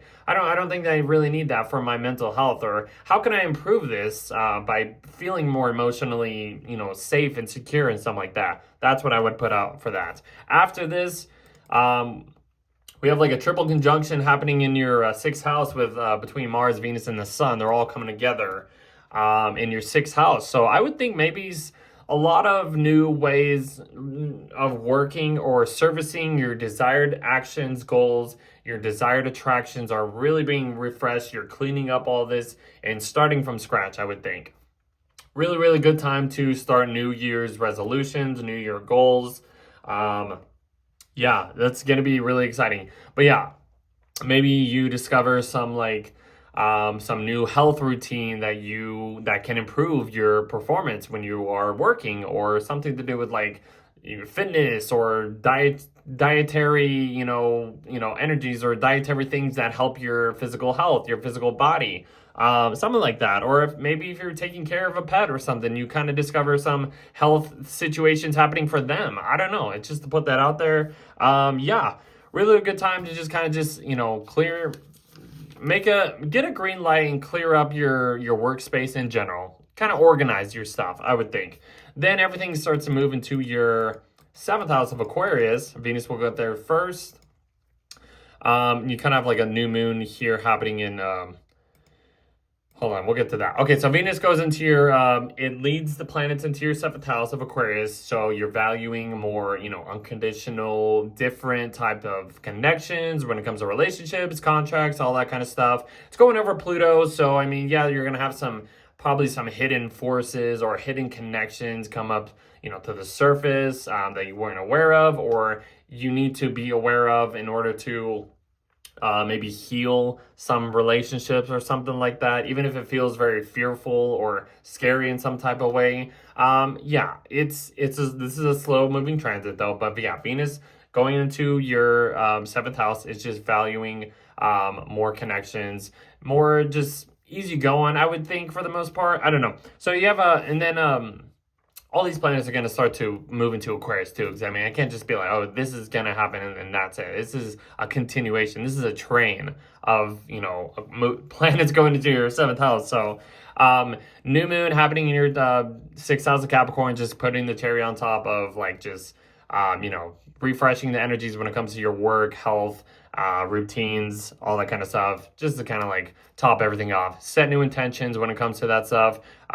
Get more healthier routines provided, something like that when it comes to, or just getting organized in general, like I just said. And then everything gets into your, like I said, 7th house. You have this like stellium happening. So this is really focusing on other people, contracts, supporting other people, getting committed, or committing to some type of, relationships or whatever, or agreements or whatever, something like that.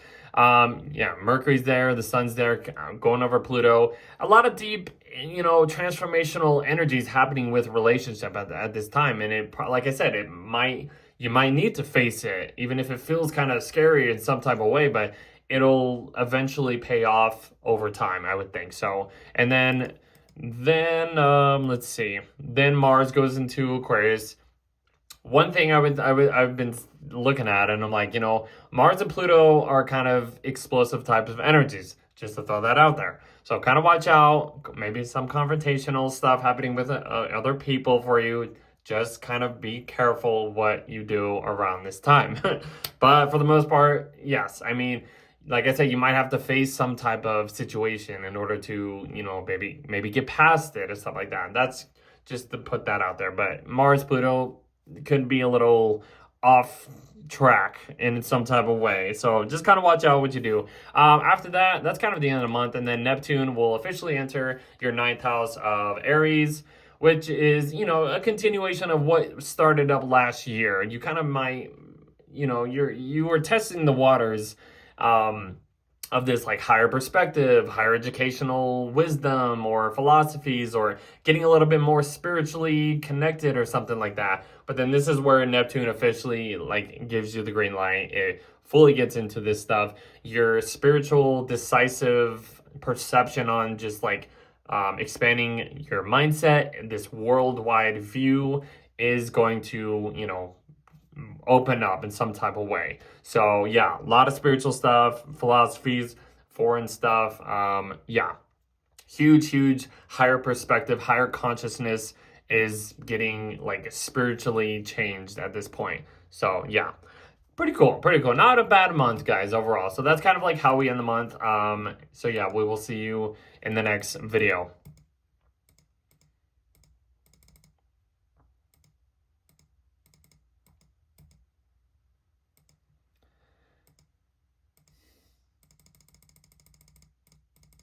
All right, for Virgo risings, so everything is continuing in your fifth house. Mercury, your ruler, just entered your fifth house, I should say. It's getting out of detriment. You're working probably a little bit better as he gets out of Sagittarius, gets into Capricorn, gets more serious, gets grounded, more practical.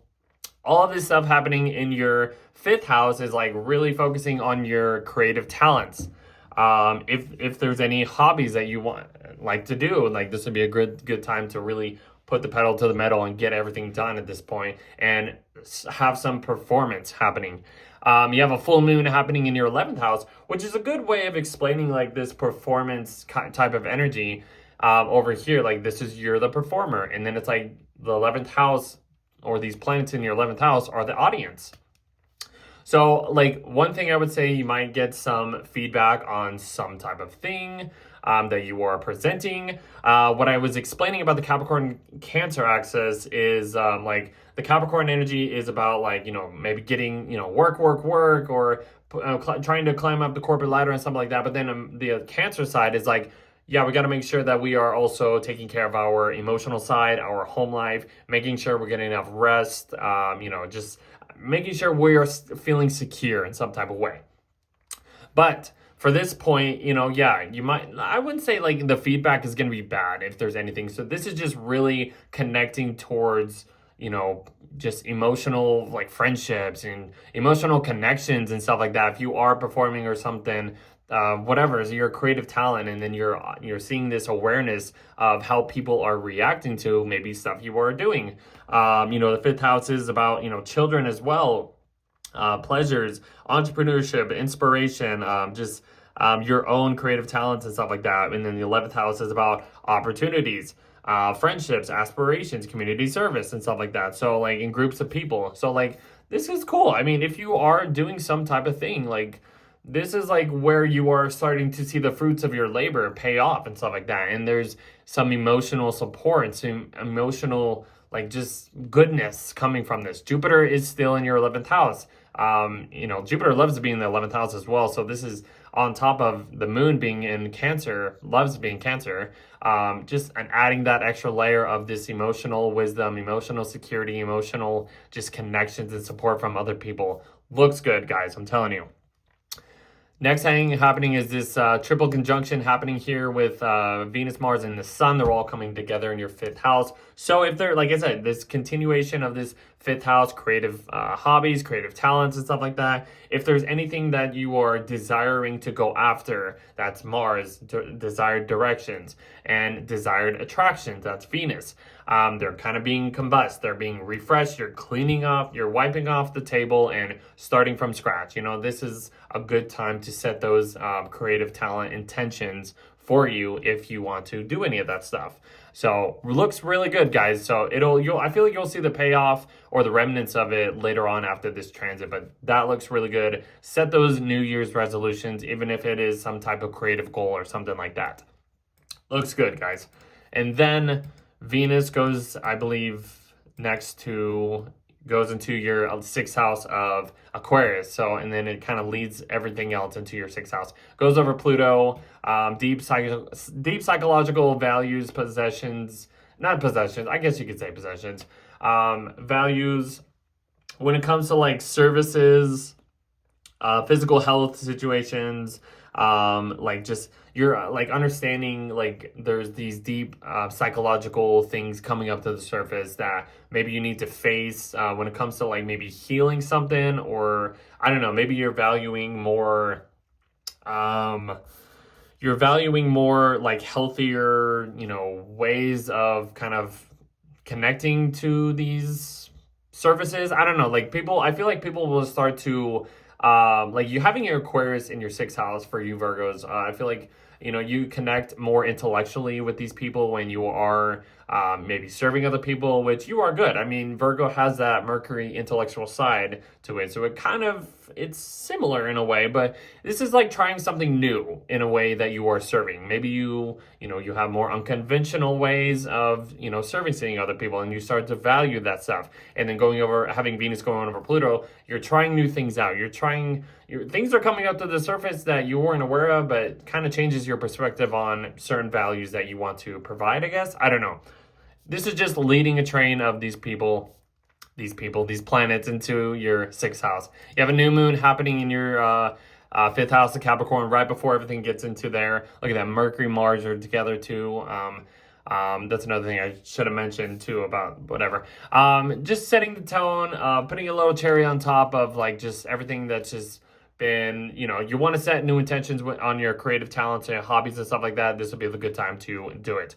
Then everything gets into your sixth house, like I said, to add this little layer of trains going into your sixth house, getting more focus on your health, your physical health, services, trying to at least gain some better performances when it comes to like just your work in general. That's kind of like another thing I would say. Then Mars will eventually get into your sixth house, one of the last planets to get in here. I would say one thing, having Mars coming up to Pluto could be a little challenging.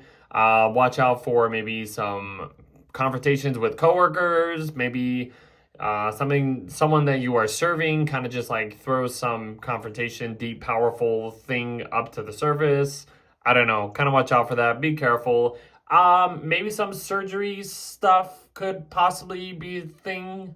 Just to throw that out there as well. Because it's sixth house. Mars is about, cuts, severing and stuff like that. Just to put that out there. That's kind of how we end the month. And then Neptune will officially enter Aries in your eighth house towards the end of the month. So that is giving you the full thing of what this Neptune in Aries is going to be all about. You had a little taste through 2025, having Neptune go into Aries in your eighth house. But this is like, okay, now we're officially here. This idealistic, decisive, spiritual kind of perception of in your eighth house is getting a little bit deeper with these connections, or something to do with like shared resources, psychological connections, soul contracts, debts, inheritance. Some death type of like situation is kind of shifting your perspective on just everything. And you'll continue this trend over a very, very long time. It'll be here until 2038. So can't just explain everything all in one second. So that's kind of how we end the month. Hopefully it'll be a good month for you guys. We'll see you in the next video though.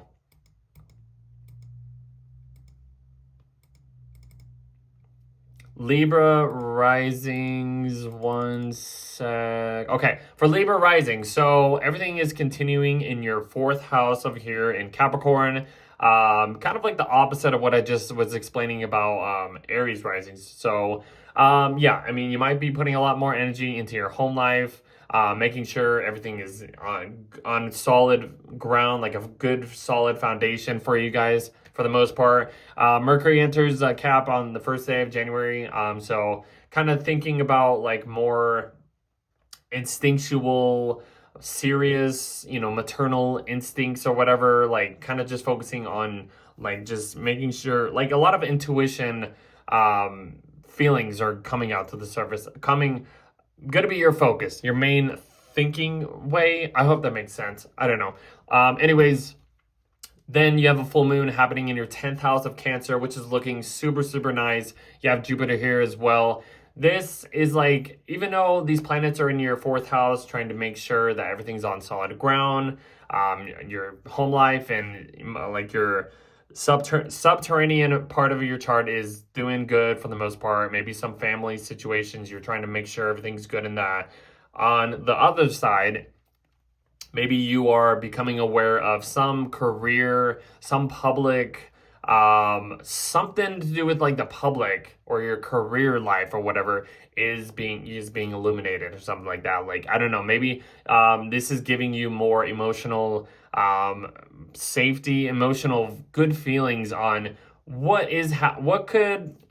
how your public life is reflecting this this home life for you. It's kind of weird because it's the opposite of what I was explaining, like I said, for Aries rising. So there's some emotional, like this is like making sure that you are gaining the right achievements in your public space, but actually feeling good about something. I don't know, like this, I feel like, I don't think this would be bad at all. Yeah, so making sure that you are also, getting that emotional security when it comes to your career life, your public image, responsibilities. You're trying to make sure that you are being responsible, and you're getting that emotional awareness of like, okay, maybe if there's a job or something that, I don't know, this could give you that chance to see like what is possible or something in that point of view. You have Jupiter here. Jupiter in your 10th house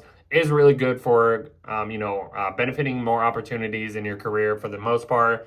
So adding this layer of the moon on top of this is just giving you that extra emotional, awareness, perception of like, okay, maybe, if I continue this reputation, it'll start to make me feel emotionally secure when it comes to this career path, responsibilities, long-term goals. I don't know, something like that. Hopefully that makes sense.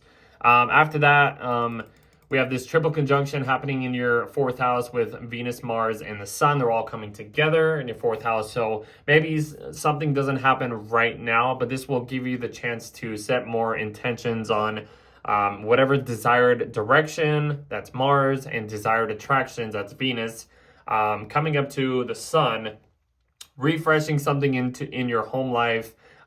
Maybe you are cleaning, you're wiping everything out, you redecorate your whole home life or something, or just you kind of like wipe everything out. And like if your home life isn't on solid ground, this is going to give you the chance, I feel like, to redecorate or rebuild some type of foundation, I would think. I don't know. Something to do with like, like your domestic life. Like I said, your intuition is kind of like shifting in some type of way. I don't know. Something like that. But that's what I hope that made sense. Hopefully that would be a good explanation of what could happen. It's just, all this Capricorn energy is just, it's just getting back to basics. And this is in your home life, your private life, like I said, trying to make sure your living situation is on firm ground, I would think. That's kind of like the whole month for the most part. So, and then Venus enters your 5th house. We're about to have a new moon happening here as well in your 4th house of Capricorn. So Venus leads every planet into your 5th house in Aquarius. It's going to be going over Pluto. So Venus in Aquarius, yeah, and it's in your 5th house. You're going to want to probably value more, different, unconventional creative hobbies, or you want to try this and try this if you are trying to do some type of creative hobby. Venus loves to be in the 5th house, so this could be really fun for connections, going out and mingling with other people. Going over Pluto, you might discover some deep hidden forces that kind of changes this perspective of how you want to value these connections. These maybe like some deep inspirational passions kind of like shift your perspective on just like things in general. I don't know. But yeah, then there's a new moon happening in your 4th house to put the cherry on top of like making sure everything's good. Making sure everything's just like I said, like on solid ground, making sure your living situation is pretty good for the most part. Kind of clearing up, starting up, building up from scratch or something like that. Hopefully that makes sense. Then everything gets into your 5th house to just add more layers of this creative side, creative hobbies, trying new things, having a little bit more fun, or at least trying to have more enjoyment or entertainment in some type of way. It goes over Pluto, like I said, a lot of deep unconventional forces might come up to the surface that you might have to face. Might not feel good, but it kind of changes this perspective of how I can be more creative or some type of way over time or whatever. That's what I would think. And then Mars eventually goes into Aquarius just to top off some, this this train of planets going into Aquarius. Mars coming close to Pluto. You're gonna have to watch out. There might be some deep hidden confrontational forces that you might have to face. Might not feel good. Just kind of be careful around that time. Mars and Pluto kind of share similar vibes, explosiveness in a way. But yeah, for the most part, everything will just, pass by, then you might have a little bit more fun after all these planets, pass over Pluto. I don't know. Pluto in your fifth house, it's going to be here for a long, long time too. So this is just really changing this huge creative side for you guys. And I don't know, like it's a deep, like even if things kind of feel like fearful in some type of way, I think over time you'll start to get this different perspective on, maybe performing something in some type of way, or your creative talents, or something to do with like children, kind of like you really get down to the roots of what it is about children or something like that. I don't know, just to add that layer. After that, Neptune officially moves into your seventh house of Aries. You had a little taste of that in 2025. So this is just the official mark of Neptune entering Aries. This decisive, spiritual, idealistic perception of just like relationships, contracts, partnerships, just connecting with other people is going to like spiritually change over time. And it's going to be here until 2038. Very long time. So your relationships are going to be shifted in probably the most drastic ways. Yeah, so just kind of like hang in there. I mean, I wouldn't say it's a bad month. It's looking really good, honestly. So hopefully that's good. Hopefully you guys enjoyed that. I think that's all I gotta say for you guys. So we'll see you in the next video.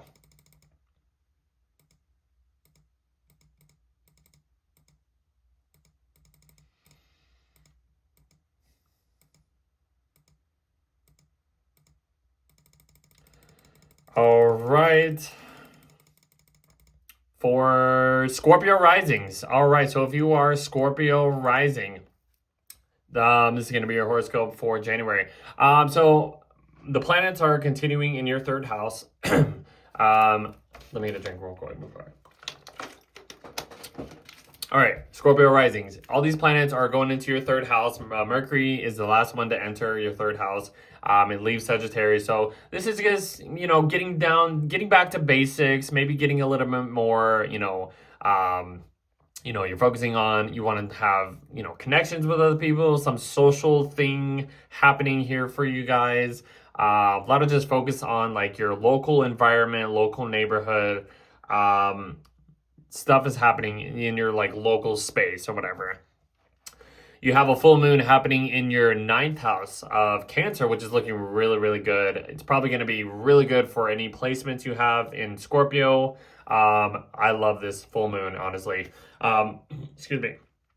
So the full moon is illuminating something to do with like some higher perspective, higher knowledge, higher wisdom. It's with Jupiter. It's just adding that extra layer of this Jupiter exalted in Cancer kind of energy. What I was explaining is like, this Capricorn Cancer axis is like, all these planets are in, work hard, Capricorn vibe and stuff like that. And then the full moon in Cancer is like making sure that you are also getting enough rest, making sure you are taking care of what's necessary and feeling more secure or emotionally safe in some type of way. The Sun and Venus and Mars and also Mercury are in your third house. Like I said, this is about like your local environment. Maybe you're taking some, you're just connecting with people, maybe in general, maybe taking short trips or learning some basic educational information for the most part. If you are looking towards that direction or pathway of some educational stuff, because the moon in the ninth house will give you that higher perspective of maybe some information that you are maybe didn't know about, and that could bring you some more emotionally like safety feelings and something like that, if you are into that. Also, let's just say, moon in the ninth house Could be something to do with like traveling, like making sure that, if you are trying to get all your ducks in order to plan for a trip, the moon in the ninth house is like, if you do want to go to like somewhere where there's water, a beach, a lake, a river, you gotta like this could be a good time for some type of healing if you are traveling somewhere or something like that, just to put that out there. Yeah, just kind of making sure that all your ducks are in a row if you are learning something or something to do with traveling or something like that. It looks good for the most part. Connections, maybe you discover some foreign connections. If let's just say you're on a trip, you go somewhere, you discover some new friends or whatever, and it kind of brings you some emotional support in some type of way. I don't know. Or some type of emotional wisdom, because that's Jupiter in Cancer in your ninth house at least. So this is just adding that layer of the emotional support or something like that from other people. I don't know, just to put that out there. Have a little fun with that, guys. I mean, after that, we have like a little triple conjunction here happening with Venus, Mars, and the Sun. They're all coming together in your third house. This is just kind of just wiping everything that's been going on maybe in your local environment. You want to kind of start from scratch, build up a new, local reputation of interactions with other people, or something changes in your local environment that, this desired direction, that's Mars, and this desired attractions, that's Venus, kind of changes your perspective on interactions or your social group or some type of educational program or something like that. Or, I don't know, your social life, your local social life, or some ritual kind of shifts at this time. And then you see the remnants of it happening after this point. So that's kind of cool for the most part, guys. And then everything starts to lead into Aquarius in your fourth house. Venus will get there first, shifting this, values. You might want to value more, some unconventional things in your home life. I like to say Venus in the fourth house, you might want to it'll be a good time to redecorate or renovate something in your home life, or have more, unconventional decor that you want to value and you want to decorate it around your house or something like that. That's just something I would think of. Goes over Pluto, some deep emotional, psychological things come up to the surface in your home life. It's going to be here for a very long time. So this is just triggering that point of like this deep, unconventional things coming up to the surface. So even if things kind of feel a little deep and heavy in your home life, like it's trying to change this perspective of this living situation for you guys. So, and then you have a new moon happening in your third house of Capricorn. Just kind of putting the cherry on top of refreshing this type of energy. Just kind of clearing the whole, clearing your, like I said, it's wiping everything off the table, starting from scratch. Set more intentions on more practical ways of maybe learning something, making sure that your transportation is in good shape. If you are trying to if you want to go on like some short travel, plans or whatever, I don't know. Just social life and just general local stuff, local environment stuff, refreshing energies on that. Everything starts to go into your fourth house just to add more layers of this, like, okay, now it's time to kind of take care of the home life, your domestic life or something like that, or focus more or put more energy into your home life in general. Let's just say, these planets are going over Pluto. Like I said, it's just triggering this Plutonian deep hidden forces, sub type of energy in this home life for you guys. So yeah, it might not feel easy, but it's all good. Like, it'll be fine eventually. Like, Pluto is a deep hidden force planet. It's very fearful, very powerful, but it is trying to change the game of this whatever area of life it is in, and it's in your home life. So it's going to be here for a very long time, guys. This is a slow build up, slow moving transit. But yeah, for the most part, focusing on your home life and stuff like that is just happening towards the end of the month. Then Mars gets here. I would watch out for, confrontations with maybe family members, anything to do with the home. Mars, Pluto kind of have the same explosive type of energy. So just kind of watch out, be careful during that time. And then the last thing happening is Neptune officially entering your 6th house of Aries. So you had a little bit of taste of that in 2025. This is just the mark of the new era, of the first domino, I should say, for the whole year happening. Neptune, yes, it's about, fantasies, illusions, deception, but it is giving you this decisive new perspective on, this is in your 6th house of like physical health situations, your daily services and stuff like that.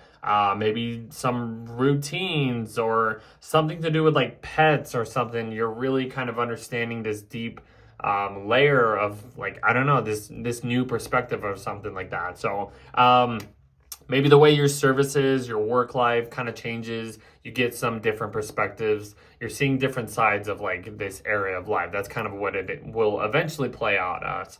Neptune will be here until 2038, so very, very long time, guys. But I think that's about it. So we'll see you in the next video.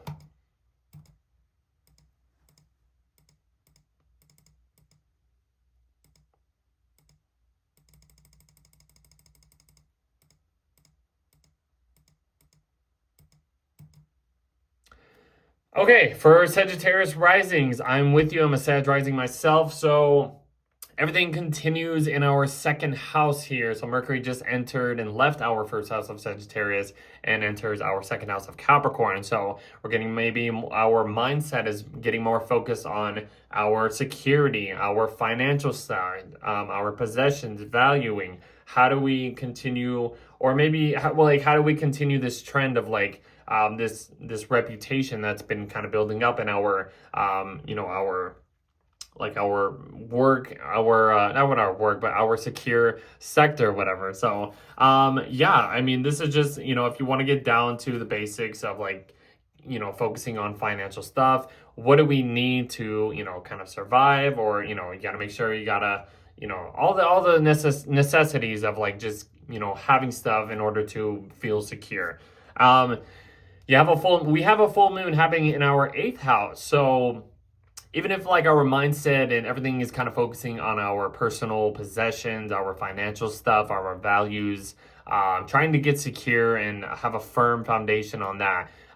The full moon in Cancer is just offering more awareness when it comes to maybe this 8th house, themes, which is like about shared resources, other people's money, partnerships, money, relationships, like deeper, excuse me, getting a little bit more awareness of these deeper connections when it comes to relationships in general. So I would think like this full moon looks really good. So this is like trying to find some emotional security, emotional safety when it comes to like balancing out some financial stuff. These are money houses. This is your money house, and this is other people's money and stuff like that. You have our ruler Jupiter has been in here, probably benefiting a lot of beneficial money situations for us since it's been here. So it's in retrograde, but having the moon here is really just topping this layer of just like being aware of like just more emotional security when it comes to maybe financial stuff in general. Maybe we're paying off some type of debt, and then it kind of makes us feel emotionally safe in some type of way, or linking your finances with a partner's and finding that emotional security together. If you have somebody like a partner or something like that, this looks good, guys. It really looks good. For money stuff, inheritance in general, maybe you earn some inheritance from other people, and that brings you the emotional security, emotional protectionness that feels good for you, and kind of helps or benefits your ownership, your possessions in general, and stuff like that. It looks really good, guys. I'm really excited about this full moon in Cancer. Anyways, we get this triple conjunction happening in our 2nd house, and this is just really cleaning this, wiping everything out, when it comes to our financial side, our security in general, our desired direction, Mars, and mixing up with our desired attractions, Venus, with the Sun. They're all coming up to a triple conjunction, starting up something new when it comes to our possessions, our financial side, our security in general, our inner like personal wealth. Maybe we see the remnants of what occurs after this point, and it kind of shifts our perception of maybe investing in better things, or our savings are just increasing in some type of way. Like it benefits our saving in some type of way. I can't talk. Hopefully that makes sense though. But yeah, our work ethic is probably, we've been putting a lot more energy into just making sure we have everything in order and something like that. Just to feel, like pretty solid, firm foundation when it comes to getting the best security possible. And that's kind of what the best thing about this triple conjunction is happening, is really resetting, refreshing the energies of like, how can we improve our security, our wealth from this point on. That's really, really good. And next thing happening is Venus will enter our third house, leading the planets into our third house at that point. So Venus entering our third house, we might get a little bit more social when in our local environment. We might want to value more, social connections, unconventional type of connections with people, maybe something to do with like online or whatever. One sec. So our deeper, like our social life is going to improve at that point.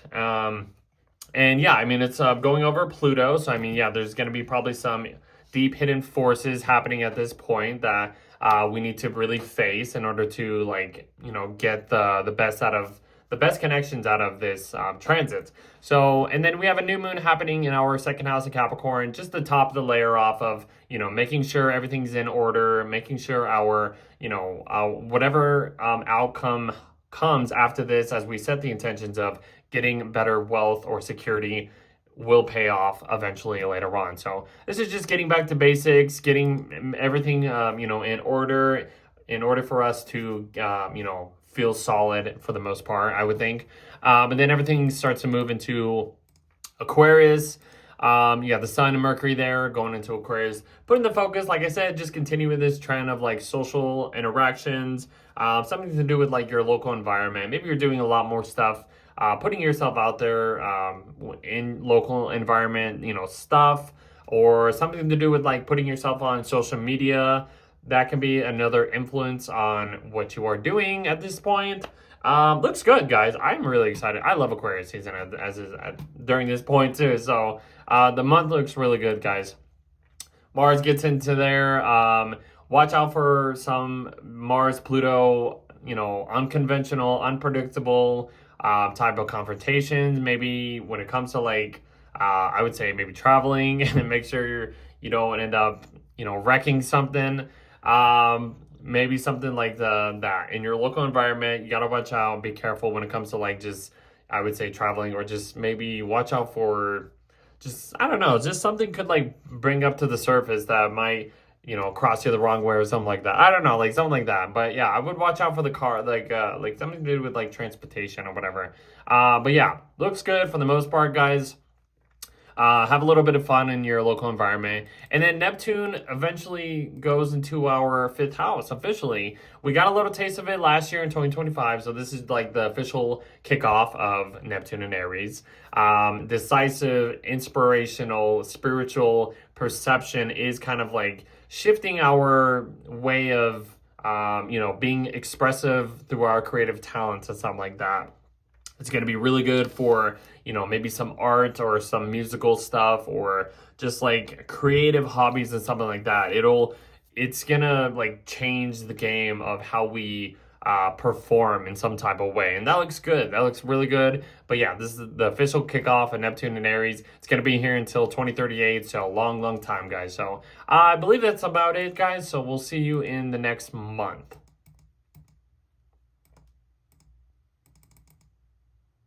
Whoops, wrong one.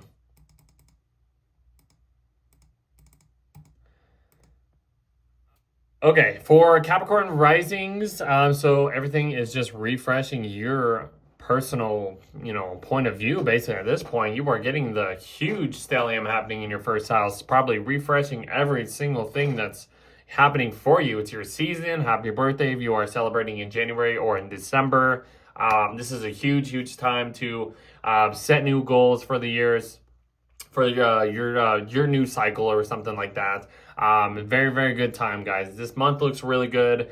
Mercury enters your first house to really add that layer of like getting down to basics, getting more serious, getting more like practical in your ways of presenting yourself, having these more just Capricorn themes in your impressions and stuff like that. So and then we have a full moon happening in your 7th house of Cancer. Looks really good. It's on Jupiter. This is just kind of connecting to the right people and, getting that emotional support, or you're becoming aware of some type of connections or relationships or some type of agreements or contracts when it comes to like connecting with other people or partnering up or something like that. And you're finding that emotional like security or protectiveness, or just it's earth and water, so it's like you're really finding that solid earthy and like what, I don't know what the thing is, but yeah, it's emotionally feeling emotionally secure, I would think, for the most part.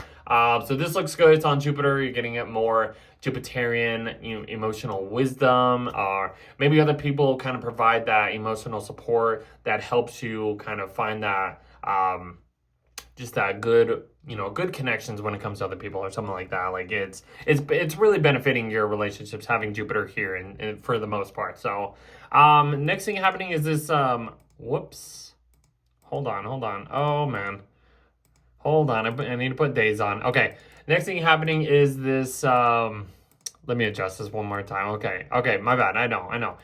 This triple conjunction happening in your first house, which is really interesting in your first house, having the Sun, Mars, and Venus all coming together. Triple conjunction in your first house. This is just really setting the tone of changing your directional path, your desired directions that you want to go after, how you want to present people, how you want to present your energy, or your desired attractions of how you want to, attract anybody or whatever, more serious commitments, or just, this is just really shifting your point of view, your approach to life. Huge reset at this point, guys. It's really looking good for you Capricorns, honestly. And then after that, I think Venus will enter your 2nd house.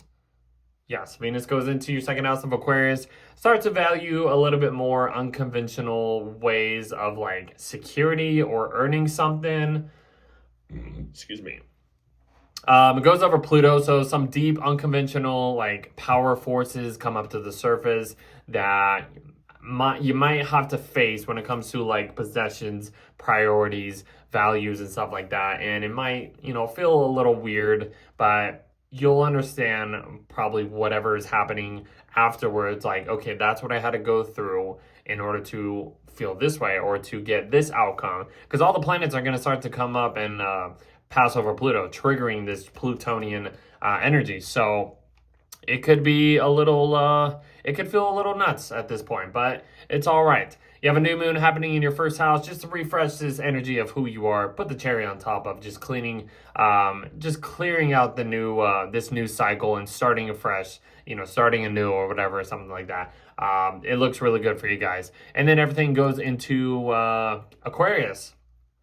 And just starts to focus on, your priorities, your financial side, your values, your security, your wealth, your work ethic and stuff like that. So, it looks really good for the most part if you are trying to focus on, increasing savings, getting back to basics, starting to build up your savings or build up some type of work ethic or whatever.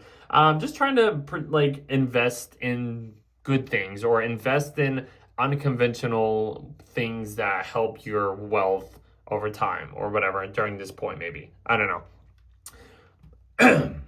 Excuse me, sorry. Mars will go over Pluto, which could, one sec. Mars will go over Pluto, which could bring some deep, powerful forces up to the surface when it comes to possessions, priorities, what you are trying to go after, but there's something that you are running into that might feel fearful or something like that. But it's trying to shift this perspective of, you want to do things a different way, but then it's like you run into this powerful force that kind of you have to face in order to get past and maneuver around, in order to get this better understanding of like, this is what I need to do, focus on my priorities, or do this and that in order for things to actually transform in some type of way. I hate to use that word transform, but like some type of change or whatever when it comes to your ownership or whatever. We get to the end of the month basically, and then Neptune is the last thing happening. Neptune is entering your fourth house for officially moving into your fourth house of Aries. And then, Saturn, your ruler, will go next month in Aries too. So you got a little bit of taste of this Neptune in Aries last year in 2025. So Neptune in Aries, I mean, this is giving you this decisive spiritual kind of new perspective of, it's in your fourth house. So something to do with your living situation is going to just be changed up, or your intuition is going to be more heightened as Neptune travels through this fourth house of Aries for you guys. So, I mean, it's going to be a long time in this. 2038, it'll be there until 2038. So, long time, guys. So, this is just the official start. This is when the first domino really kicks off of the whole year. So, I think that's all I got for you guys. So, we'll see you in the next video.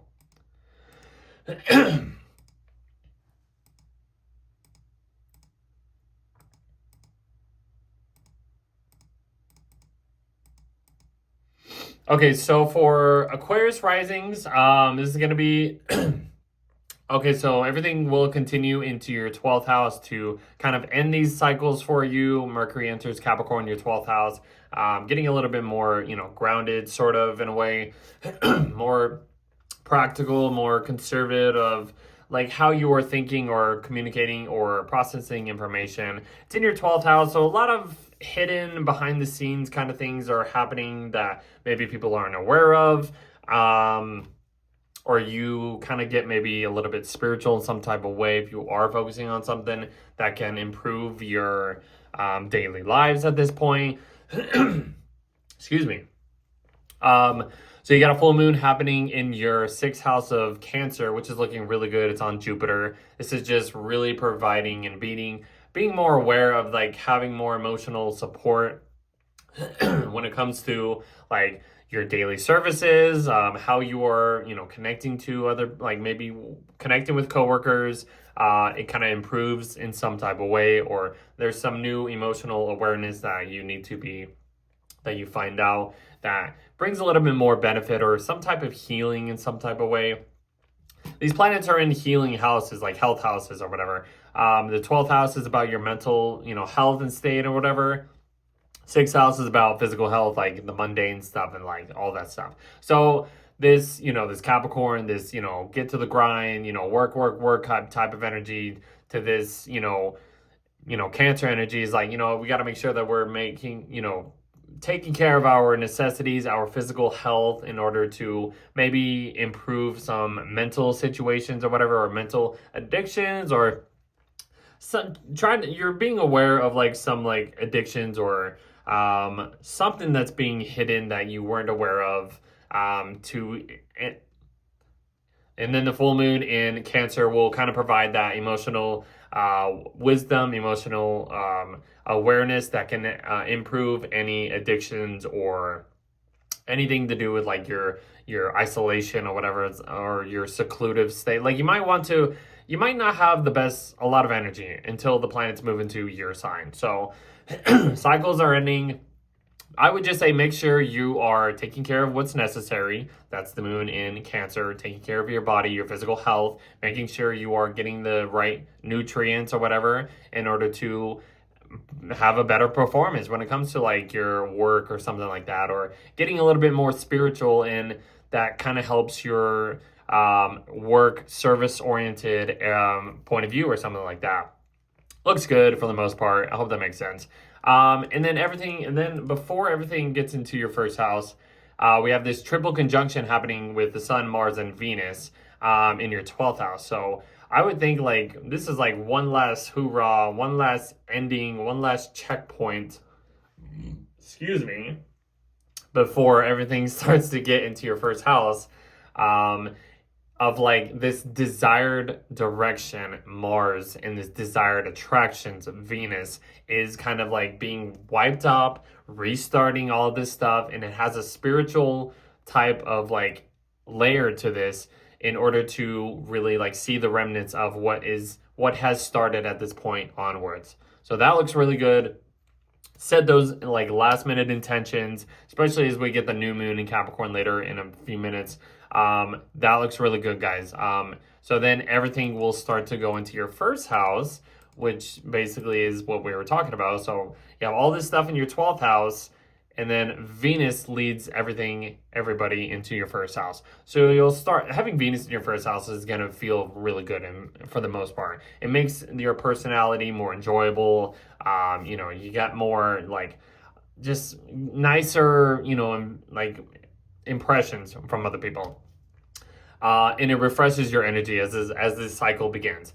The planets will go over Pluto though, so you're gonna have to maybe deal with some deep hidden forces within you that come up to the surface that changes your way of valuing or like receiving any pleasures or receiving any desired attractions when it comes to other people or whatever. Pluto in your first house, I mean, it could feel really powerful, and something deep rooted is like kind of being uprooted in your personality, I would think. It's going to be here for a very long time, guys. I mean, this is a slow moving transit. New moon happening in your 12th house of Capricorn, just putting the layer of topping that off, refreshing this spiritual side, refreshing this, getting rid of old addictions, getting rid of old patterns, purging things out. Something like that is happening here, guys. And then everything will start to get into your first house. To refresh this energy, you'll start to gain a little bit more energy. The planets will go over Pluto though, so you're triggering. There's something being triggered here. So it's like, but after that, it'll start to feel good. You'll start to gain the energy that you usually like. The sun is in detriment though. I mean, that's not the biggest deal, but I mean, if you have like a solar return birthday around January, this will feel pretty good, refreshing your solar being, your ego, your willpower in some type of way. So yeah, even though, it's going over Pluto, whatever, besides that, looks pretty good. I mean, you get this stellium here. The only thing I would say watch out is when Mars gets into Aquarius, gets over Pluto, because this is representing, your personality. So I would say, kind of watch out by putting any projections onto anybody that feel like this powerful projections, and it kind of feels a little fearful, or you might come off as being more confrontational or some type of way. Like, just kind of watch out for that. That's the only thing I would say watch out, but because Mars Pluto, kind of the same energy, powerful, explosive, some type of way, whatever. After that, that's about it though. I mean, then whoops, hold on. Let me adjust this one last time before we get into the last sign. After that, Neptune will get into your third house of Aries, officially kicking off this new cycle. You got a little taste of it in 2025. This is just kicking off for the new year, kicking off for this new idealistic, spiritual, decisive perception in your third house. Like this local environment situation, you're gaining a new perspective of your local environment, or something to do with like siblings, relatives, social connections, interactions with people in your like neighborhood or neighbors in general, rituals, anything to do with like writing projects. You might get a little bit more, like if you're writing in a journal, I would think that'd be a good thing to do as Neptune transits this part of your chart. It'll be here until 2038. Very long time, guys, but very interesting. We'll continue this trend. We have a lot more to talk about throughout the year, so that is about it for you guys. We'll see you in the next video.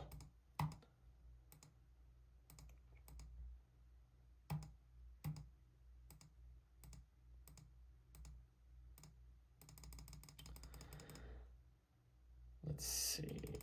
Hold on. Gotta get to the right moment. Okay, so last sign, Pisces rising. So everything will continue in your 11th house of Capricorn.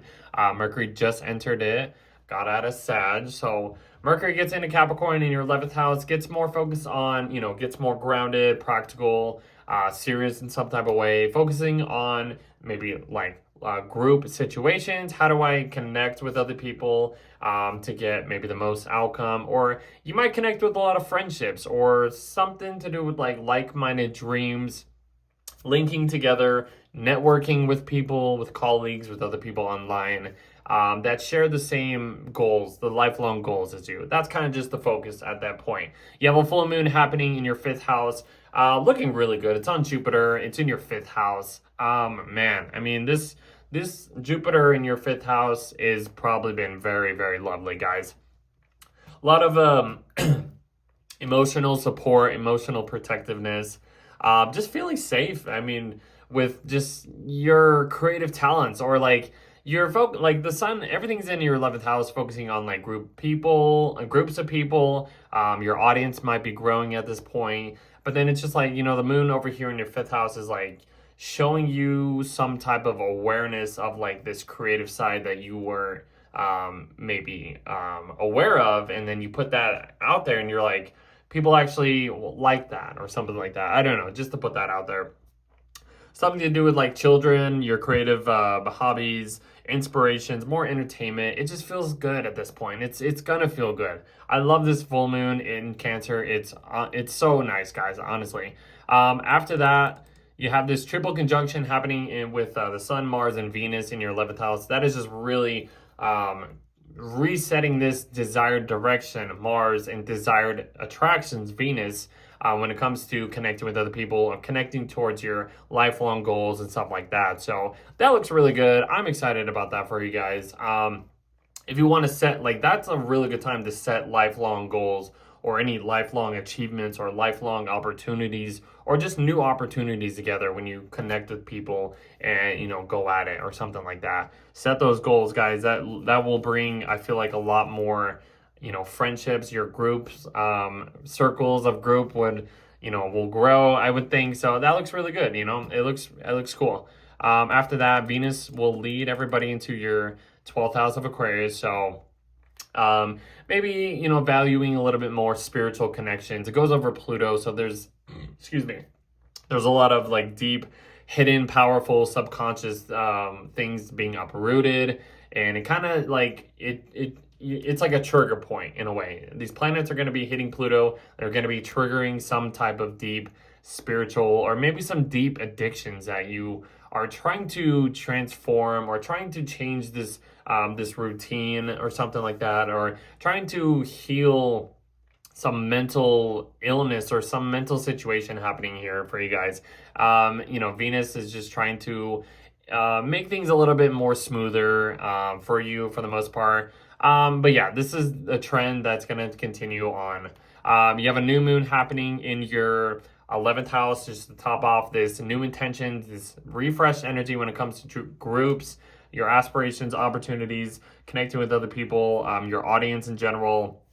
Just another layer, last minute cherry on top of what can we do to improve this area of life for you guys. Just to end the little Capricorn season stellium happening here, and then everything will go into Aquarius in your 12th house. It's going over Pluto, whatever. A lot of cycles are being ended at this point. Once the planets get into your 1st house next month, you'll start to gain a little bit more energy at this point. I like to say that around these times, guys. So even if your energy might feel a little low, the sun is in detriment at this point, so your willpower might feel weakened to a point, but it's all right. This is a time of rest. This is a time of maybe isolating yourself, kind of just doing things behind the scenes, making sure your mental health is in good check before you can maybe carry on or something like that. Just to put that out there. Or just maybe you want to be isolated and it just feels good, I don't know. You do you. And then, hold on. And then we have Mars entering your 12th house of Aquarius. One thing I'd like to say, I mean, on top of Mars going over Pluto, is Mars in the 12th house. You might have a lot more subconscious impulses that might pop off, and having Mars coming onto triggering this Pluto point might trigger some deep hidden forces within you that come out unpredictably, and you might just like be like, oh, I didn't mean to ruin that situation, or something to do with like some deep powerful trips. I don't know, like tripping, whatever. Just Mars Pluto, it's a very, very explosive type of energy. Just kind of be careful around that time. And then after that, the next thing is Neptune. The last thing I should say, Neptune is officially leaving your first house and entering your second house of Aries. So you've had Neptune in your first house since 2011 a little bit, and then 2012 when it officially entered Pisces, all the way to last year into this year, basically. So long, long time. We have a longer time of Neptune being in your second house until 2038. Neptune, this idealistic, spiritual, decisive perception is is dissolving this your like personal values, your personal wealth in some type of way. And it's going to be a slow moving transit over the next like 14-15 years as this transit happens. So you're gaining a little bit more like this decisiveness, like, if I want to change this about my wealth or my security, maybe I should try this or get a little bit more. It's like spiritual dissolving, like your ownership, your security, your work ethic. It's going to be changing at this time. So I don't know. It's going to be a long transit. We'll talk more about it if there's anything else in these following months. Huge year, guys. That's basically it. So super excited to get January talked about, doing this. Super, super excited, guys. Hopefully you guys enjoyed that. If you were still here, please like, share, subscribe for following videos. Go watch my 2026 video if you haven't seen that already. Hope you guys enjoyed this video. Super excited to, get back into this new year. 2026 is a huge year, guys. I mean, there's a lot more to talk about, but we'll continue this every month. Monthly horoscopes aren't going away. So please follow me on Instagram, TikTok, YouTube, Patreon, and support me there. Spotify, any platform that you want to, follow your boy on. So yeah, I think that's about it for you guys. Really hope you guys enjoyed your holiday season. I really hope you guys have the best January to start the year off. This is a really, really, really, really good year to really enter. It's looking really good, guys. If you want to set new intentions, New Year's resolutions, go at it this year. This is going to be awesome. I am super excited about this. This has been your astrological monthly forecast for January 2026, and I will see you in February next month. Catch you later, guys.